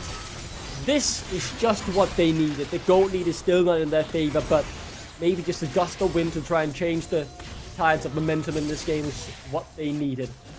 Artican on the map as well, and we all know how important that could be. Wait a few more minutes, and if Farron is also up for grabs at that time, everything could change with one team fight. So we'll be keeping our eyes on that. And again, I'm gonna reiterate my point, keep our eyes on Kiki, because he's the one who has to make things happen. This isn't perfect, but it's enough to get a W for Venomcrest on the board. I mean, that was just ridiculous. Uh-oh, Laurie's being caught again. Is this a replay or is this live? I'm not sure. But he's going to fall down once more. Yeah, okay. Atakan now, you would imagine, is the prize for that kill. KAOS already with that lead. Yeah, okay, Zella's getting a little bit frisky here too. Yeah. The top is, the coach is feeling himself. You know, coach can still play, right? He won't find the solo kill. We all know he's going to... Oh my, what? I mean, okay, does this I thought he would just queue and get out. Sealer, fair play. Coach still got it as Kiki has the ultimate. Keep your eyes on the Crowstorm. Sui, half HP, could be taken down as he will be killed. Now it's on to Adafleur. He goes golden as Kiki buys crucial time. The fight is flipped. The tides have turned. The defending champions fighting back when it matters most. They'll claim what is pretty much an ace. They'll get the Artican as well. It's massive. Massive for the defending champions. Kiki, you kinky minx. He makes it happen again. 2 Crowstorms in a row. Finding the play, stealing the Atakan, setting it up for his team.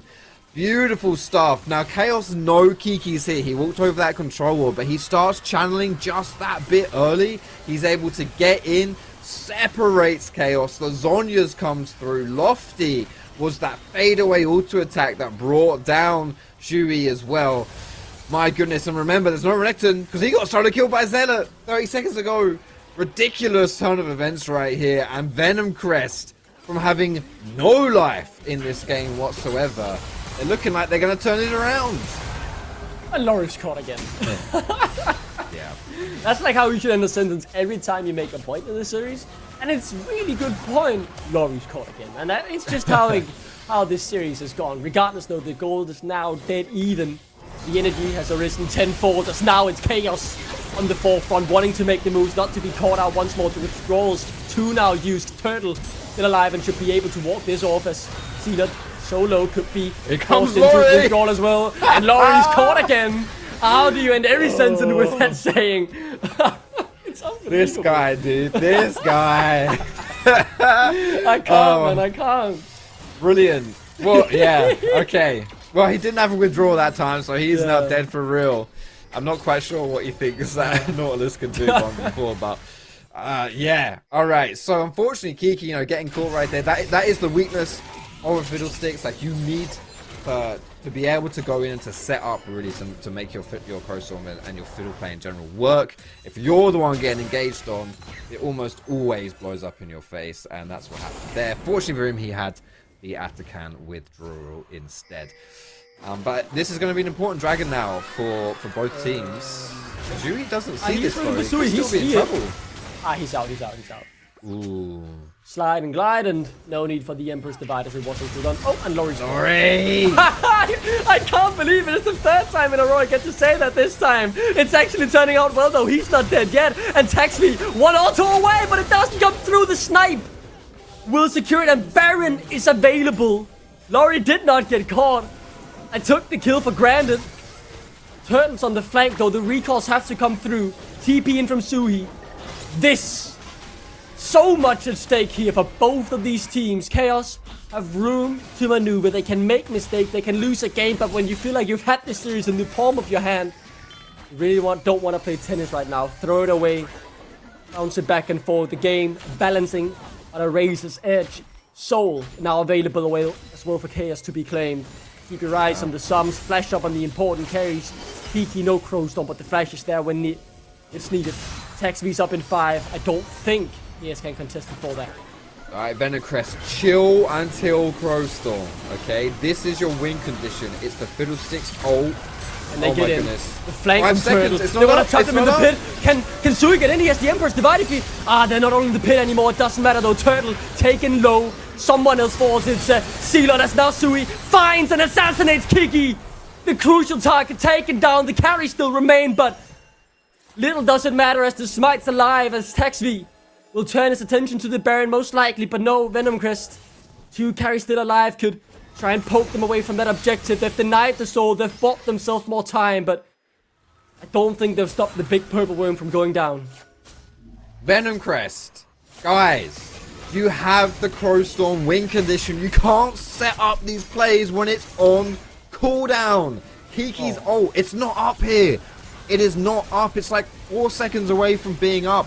That it's close to being up, but importantly, Back, it isn't up. He's looking for it, he finds it as well. The good cleanses. Now, Venomcrest are clutching up when it matters. It is desperate times. The desperate measures Venomcrest have taken is just hands checking. So far, it's keeping them alive. It's making the series competitive. We don't have a series on our hands yet, but it's oh so close. Oh my goodness. Okay, I mean, that, well, 1 for 1 there is totally worth it. Venomcrest is trying to stop Nash. Good stuff. All sorted there. Yeah, man, this is hairy. This is crazy. Laurie, you're sweeping vision all by yourself. Against some pretty good engage and follow-up as well with the Leona and Jin. He's got to be careful here. Oh my goodness. Oh my goodness. This game is absolutely ridiculous. Venomcrest did have the lead, by the way, for about a few minutes, and then the dragon play happened, but it's pretty much dead even now, right? KAOS was so far ahead. They had this entire game, as you said, Duckling, in the palm of their hands, and they've let it slip away. It's not gone by any means, of course. It's now just an even game, but an even game when you're that far ahead is still something that you really would have wanted to avoid. Venomcrest, again, looking for that engage on the Crowstorm. It's been so good thus far. Can they find it again? And normally, right, you'd say the biggest stages are for the biggest stars, but look at the nameplates, look at the teams who are here. None of these have been here before. None of them have had that pressure to step up when times require it. There's a power vacuum, really, between who will take over and find that deciding team fight. We've seen people take the mantle, take control, despite their status as rookies, pretty much across the board. There's not a single player on any of these two teams who is not finding themselves in their first ever NLC split, their first ever NLC playoffs, but we get to find out who will leave a defining imprint on the series and potentially end it here or open everything back up in game 4, game number 4. Yeah, just sweeping that vision away. That's the aim of the game right here. If you want to enable that Fiddlesticks, it really is your win con in these team fights. Fiddlesticks plus the follow-up. We do have some lethality poke potentially from Maokai as well. Maokai, excuse me. And a lot of squishies on the side of KAOS who really don't want to be eating those Varus Qs. So with that poke and then the Fiddlesticks jump in, that's what we're looking for here. But both require vision to be denied. So there's so much flirting with danger, flirting with the darkness of Summer's Rift. Just fighting to get that vision, to control it back. So to put your own vision down, to sweep the opponent's vision. So much back and forth right here. Both teams know a wrong step at this point in the game will lose you the game.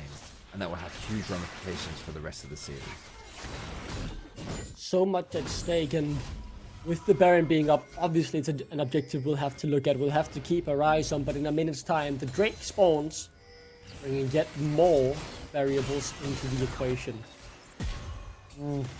So many unknown quantities on both of these teams that have started to not just define who they are, the level they have, and what they can reach. Now one of them needs to show they have that clutch back. Laurie gets caught! Not again, man! It's not all over. Kiki's on the flank. Let's see if they start the Baron. This feels like where the series could be defined. Assadafla is caught out by the Crowstorm. Not dead yet as the Leandris is ticking. Won't take him down. Sui is caught on his lonesome, but Kiki is taken down by Turtle as Sui looks to take down Sealot. The curtain call. An ironic name for what might just be happening in front of our eyes. Sui will take down 2, and that is exactly what I was talking about. The biggest stage is for the biggest stars, and KAOS have just found their new gem. Blinking health bars on the side of KAOS. It was this close to being a good fight for Venomcrest, despite being a 4 versus 5. Because look at the position in Kiki. Look at that secret ninja covert operations. Artificer survives on a sliver of HP, but it's fine because he's Jin with the curtain call, so he then lays that down. On the other side as well, Leona survives, and Malky plus Lofty now have to deal with Zhuhi, who has everything up, and he uses it to obliterate the remaining. And Laurie's called! This can't keep happening! Oh, Laurie, it's once again, it's okay. You know, sometimes you get a banner that says replay when you're seeing replays. Can we get one that says live, just so we know we're watching Laurie die legitimately again, and not this isn't just a replay? I mean, bruv, what are you? This needs to stop. This needs to not be happening right now. If Venomcrest want to win this game of League of Legends, it's not looking keep going good. on like this. It can't. I mean, Laurie Healy kind of has a similar ring to it, I guess. Maybe that's where we're at right now, but I don't know. I'm out of juice for this one. I think Laurie's, yeah. The soul, by the way, is now for KAOS. They got that in the meantime. I believe while we were in the replay, they managed to take down that and pick off Laurie on the back end of it. So the Hextech Soul makes it oh so hard to position. Find yourself in the right spot. The slows, the extra damage is certainly annoying to deal with. Kiki found a brilliant flank before, but sadly for him, only Artifler walked into the trap and he didn't even have enough damage to take him down. Yeah. He has to find another one of those, but it has to be onto 5 or onto 4. Venomcrest, again, look at the gold, not out of it. The soul, though, makes things harder. As Laurie gets called, man! Oh, this can't keep happening! I just can't. Kiki as well. Yeah. This could just be it. This might just be the final mistake they've made this split as Venomcrest. Now looks to get torn to shreds. The Hextech Soul slowing them down, denying the escape, denying them the opportunity to realistically fight back, and without even Sui being there, 3, 4 members of Venomcrest could be in danger. Ratsuo chasing a bit too deep at Suhi, surely to clean up and end this series. The defending champions can try as they might, but KAOS, they thrive in the chaos. Laurie, it's yeah, that's him right there. Look, this is a tense moment. It's a big moment for both these teams, right? When a best of 5, whoever loses this is gone, right? They're out of the NLC winter. Venomcrest would need to pull off a reverse sweep, but still. No! What are you doing? Please! Look, I mean, okay, I don't know.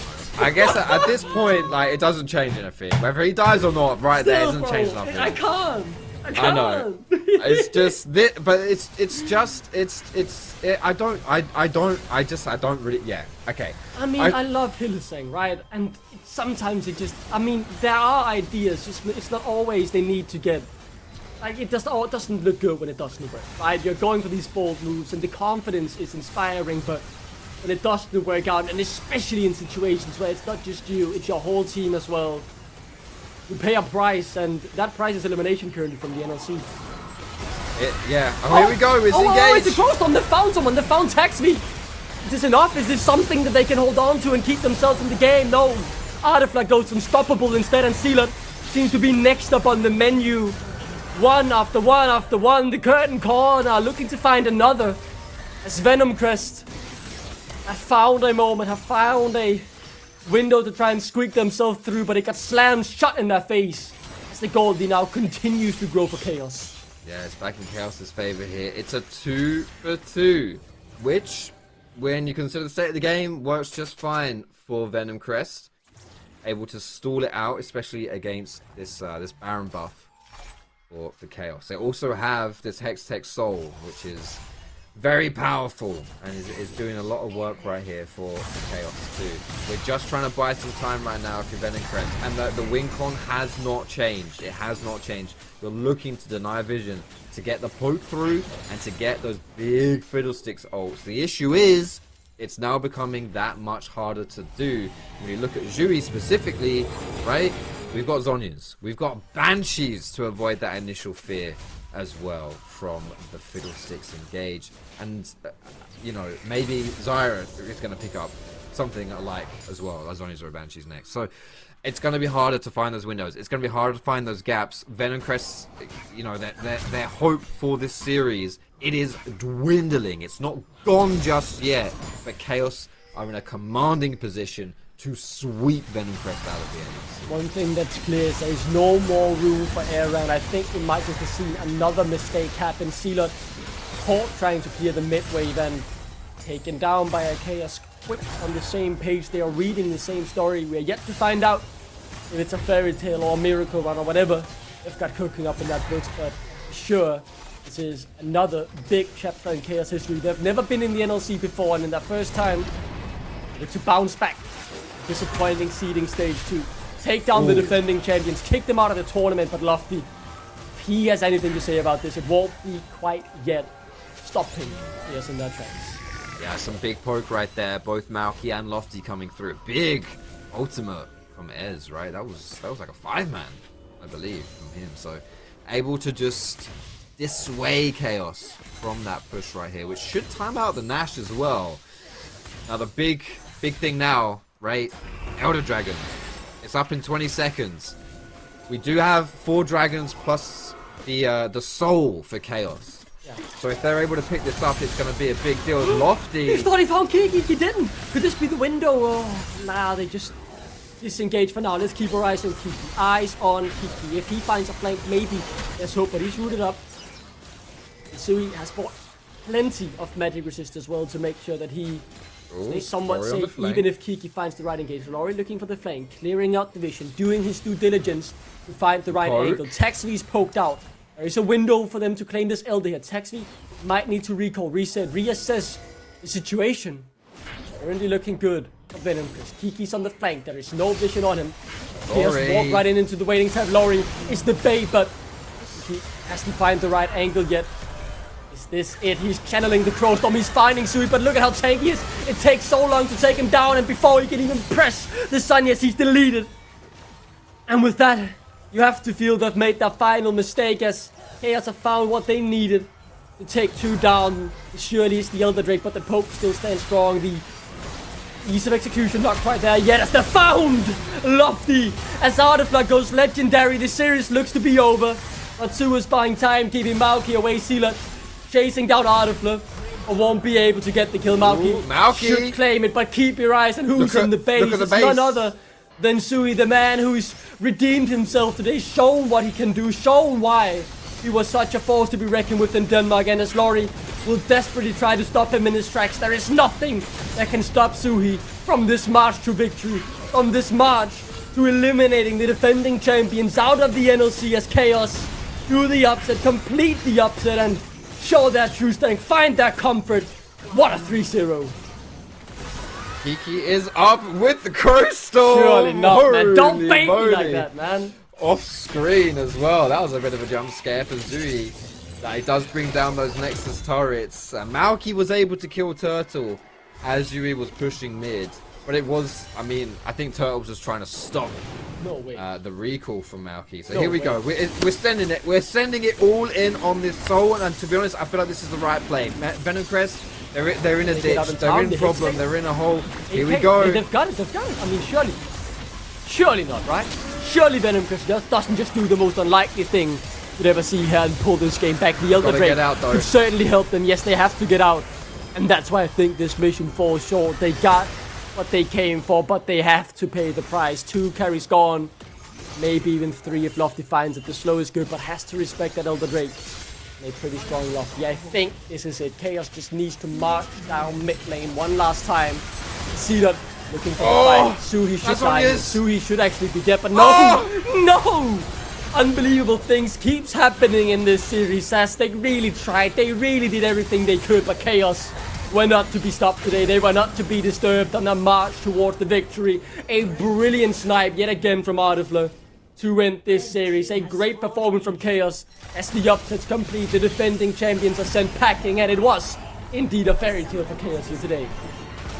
3-0 for KAOS on a day where they were expected to be 3-0'd by Venomcrest. I have to say, that last game was one of the most entertaining games of League of Legends I've witnessed. I thought that was fun. As a neutral, that was really, really entertaining. Yeah, crazy stuff coming through from that series. And I just, again, I want to highlight, like, you know, Zealot comes in here as the sub, he's the coach, comes into the top lane.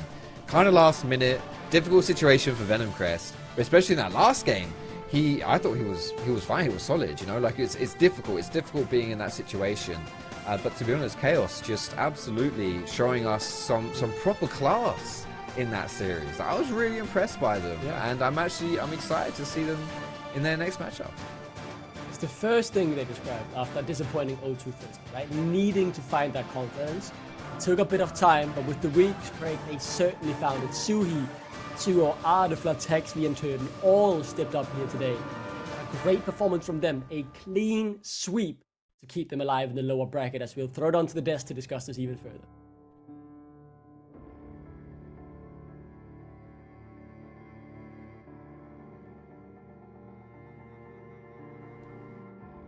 My prediction, go bamboozled for sure. Guys, you're both muted. You're both You muted guys again. hear me? We are gonna boil you both. You're both muted. You're both. I do not have anything muted. I promise.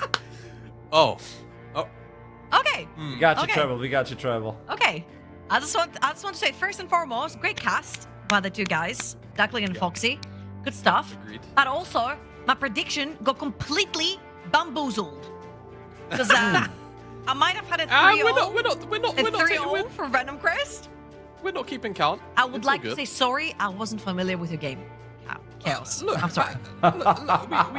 We're not counting. We're not keeping track. And at the end of the day, I think the substitution, yes, Zealot showed up and played well, but also Elijah was a very big part of why Venomcrest had a lot of success in their seeding stage, right? So, I don't know. It's a weird situation because his absence wasn't necessarily the reason for Venomcrest getting 3-0'd, but his absence also does make a big difference in how Venomcrest clearly played, but also KAOS just showed up really big today. It's a different team. It's a different team. I was saying, bamboozled by KAOS during seeding stage, and it's good to see them like this. The fear factor is gone as well. Maybe bootcamp had a big part on this. I don't know. Maybe like having the whole team there and communicating and being aware that, hey, we're 5 individuals. Let's just go. This is our final try. So maybe that's it. We have to say goodbye to Venomcrest, summer winners. And the champions are gone. And now, whoever takes this one, it's going to be an interesting one. Obviously, different players, right? Between summer and right now, but they still do carry the crown from the previous year for the team. I think they carried it proudly, specifically during the seeding stage, and they did sort of find an identity for themselves, with Elijah being probably the main carry for the team over the top side of the map. And I'll agree 100% with Jamada, even though I will say that his absence was very much felt on the carrying department and on having an identity type of thing department. I agree. Now for KAOS, they move on, they survive yet another day, and we have the opportunity to jump into an interview with Turtle, top laner. Yeah, it's Turtle. Hey! Hello. Welcome. You didn't get gapped. Yeah, that's true. Doesn't That's feel a great starting though. point. I'm right. Oh, what do you mean? What do you mean?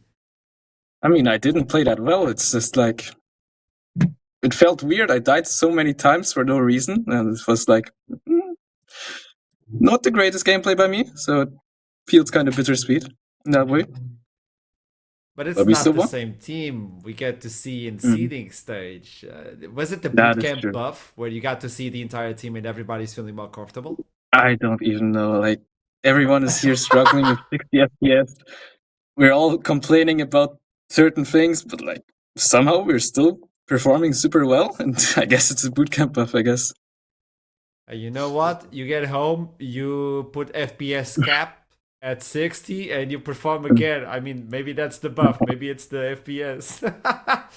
I mean, when you look into the team and the way you behave today, what do you have to say? Who do you think had the big part in it? Taking your name out, who do you believe is the MVP of the team? I think Ardaflar and Zuhi. Like, they made good comms, they played super well, they got all the kills, and they carried. Like, it was super easy to play for me. I didn't have to do much. They just made the calls. I followed. We won. Give me your best impersonation of last moments before you blew up the Nexus, the last Nexus, and you knew you were through. I mean, I was just like, oh my god, did this really just happen? Like, enemies had a coach, they were not good, in a good mood. I was just like feeling actually just sad for them. Like, it did not feel good for me. It's just like, yeah. I feel This bad feels for like them. it's a rough series for you. It's like you lost. It's like you lost at the end. I don't know what to say, mate. Okay, final question for you. Moving on into the bracket, is there any team you're like, maybe this is too much for us right now? Or are you comfortable? I mean, I didn't really understand that question just now, but I don't know if you're gonna make it even further than this, honestly.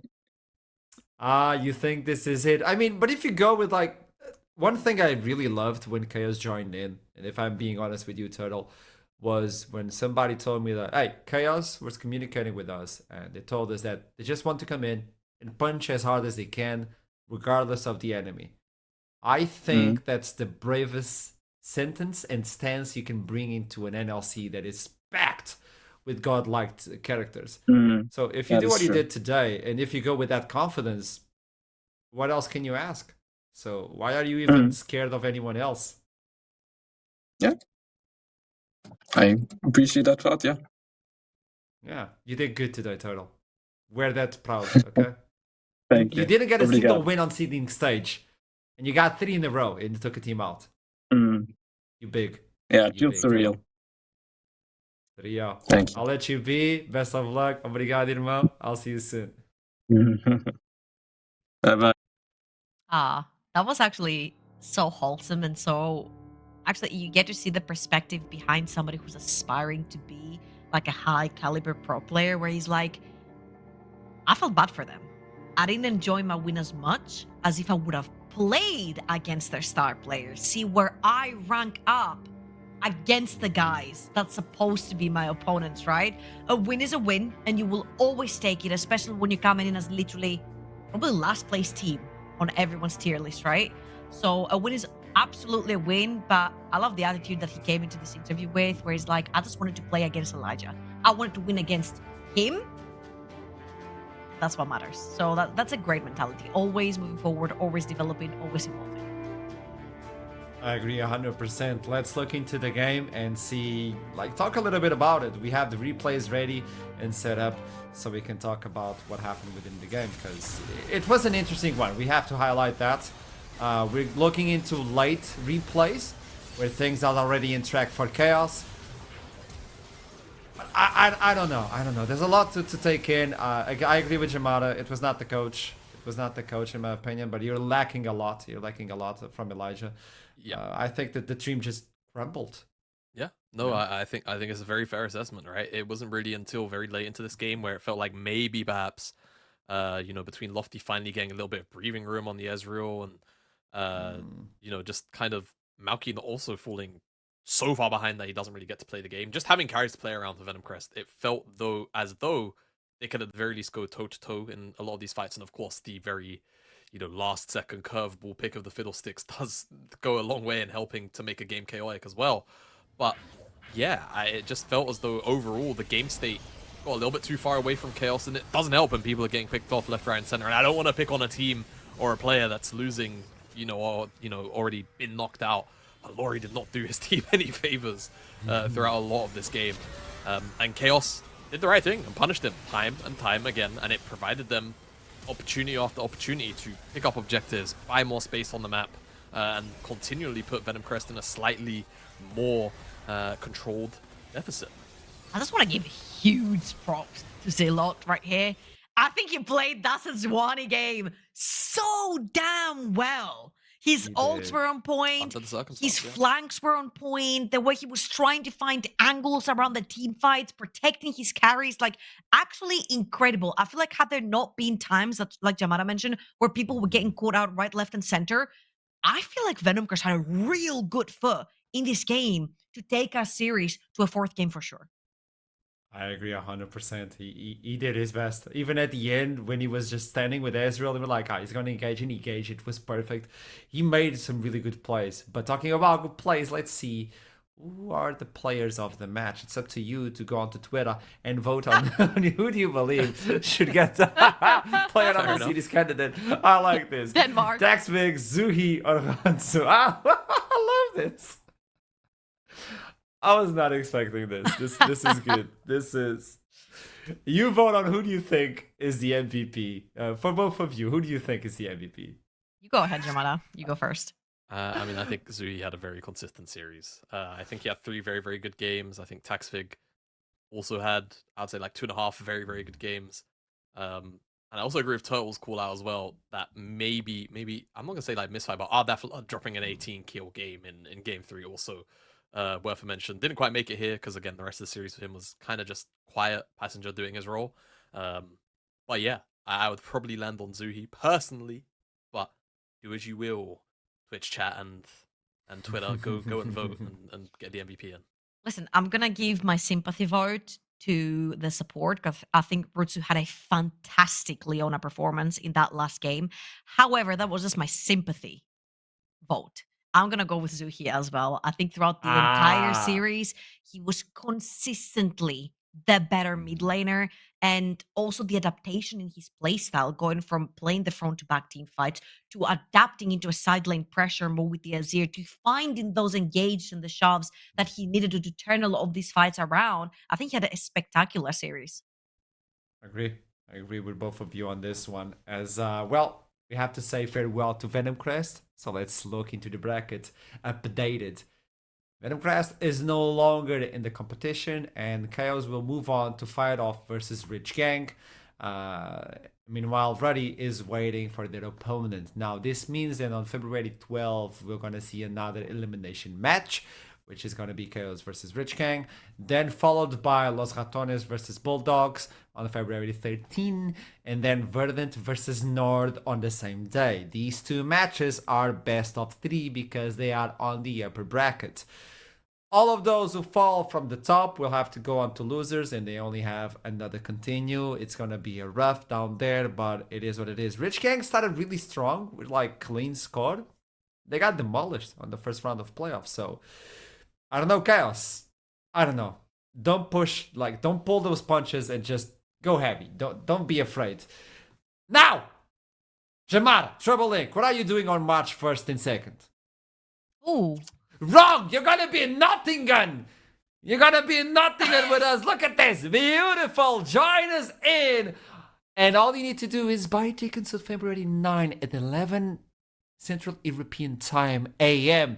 The seats are very, very limited because it's a small venue, but it's a packed one and comfortable one.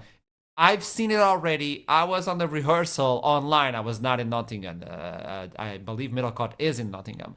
But I saw it from online, and it's beautiful. It has everything we need. And we'll try to make weird games with you, game shows with you, since our casters are having some difficulties. So yeah, buy the tickets. I agree with both of you. I know graphic team did you dirty. I agree. I'll make some different games. I have a plan. Oh yeah, because you had nothing at all to do with everything that was picked, Asheram. Absolutely not. I'm just a baby. With that in mind, you can use our code from Arozzi to go onto the website and get 50% off. It's up to you what you buy: the standing desk, the sitting down desk, the chair, the eyewear, the webcam, everything. It's up to you. It's beautiful. I love the chair. If you want the chair, or you can keep using your lawn chair, it's up to you. Before we head and say goodbye, I would like to get from both of you final remarks. Jamad and Trouble Link. Jamad, you've been quiet for like 2 minutes, so I want to break that rule. Yeah, sure. That's maybe lovely. KAOS. maybe KAOS. Depending on, like, I have a lot of faith in Rich Gang, but maybe it won't be as one-sided for Rich Gang as I assumed. I think the way that KAOS played today, yes, a much weaker opponent in Venomcrest. And KAOS have got enough weird picks and enough champion depth that they can definitely look to kind of break the mold a little bit and try and shake Rich Gang and catch them off their guard. I just feel like KAOS might have more fight in them, considering how they have found their footing into playing different playstyles without having to reach deep into champion pools and pull out wacky picks around the map like they did previously during seeding stage. I understand this is best of one. Maybe you were trying to catch people off guard, but right now they showed a very solid and stable textbook gameplay, if you will. As soon as you get that sweet taste of win, of victory, maybe it will change the way they play. I don't know that, but I do know next week we'll be here at the same time. It's going to be Wednesday, Thursday, and Friday. 3 days a week of Northern League of Legends Championship. Do you want more? No, we can't. We can't. Legally, we can't. We can only get 3 days a week. So with that in mind, I'll see you Wednesday. Until then, we love you very much. I'll see you soon. This show is not the same without you. Keep climbing! And don't play Nautilus, maybe. Maybe play Nunu. I'll see you soon.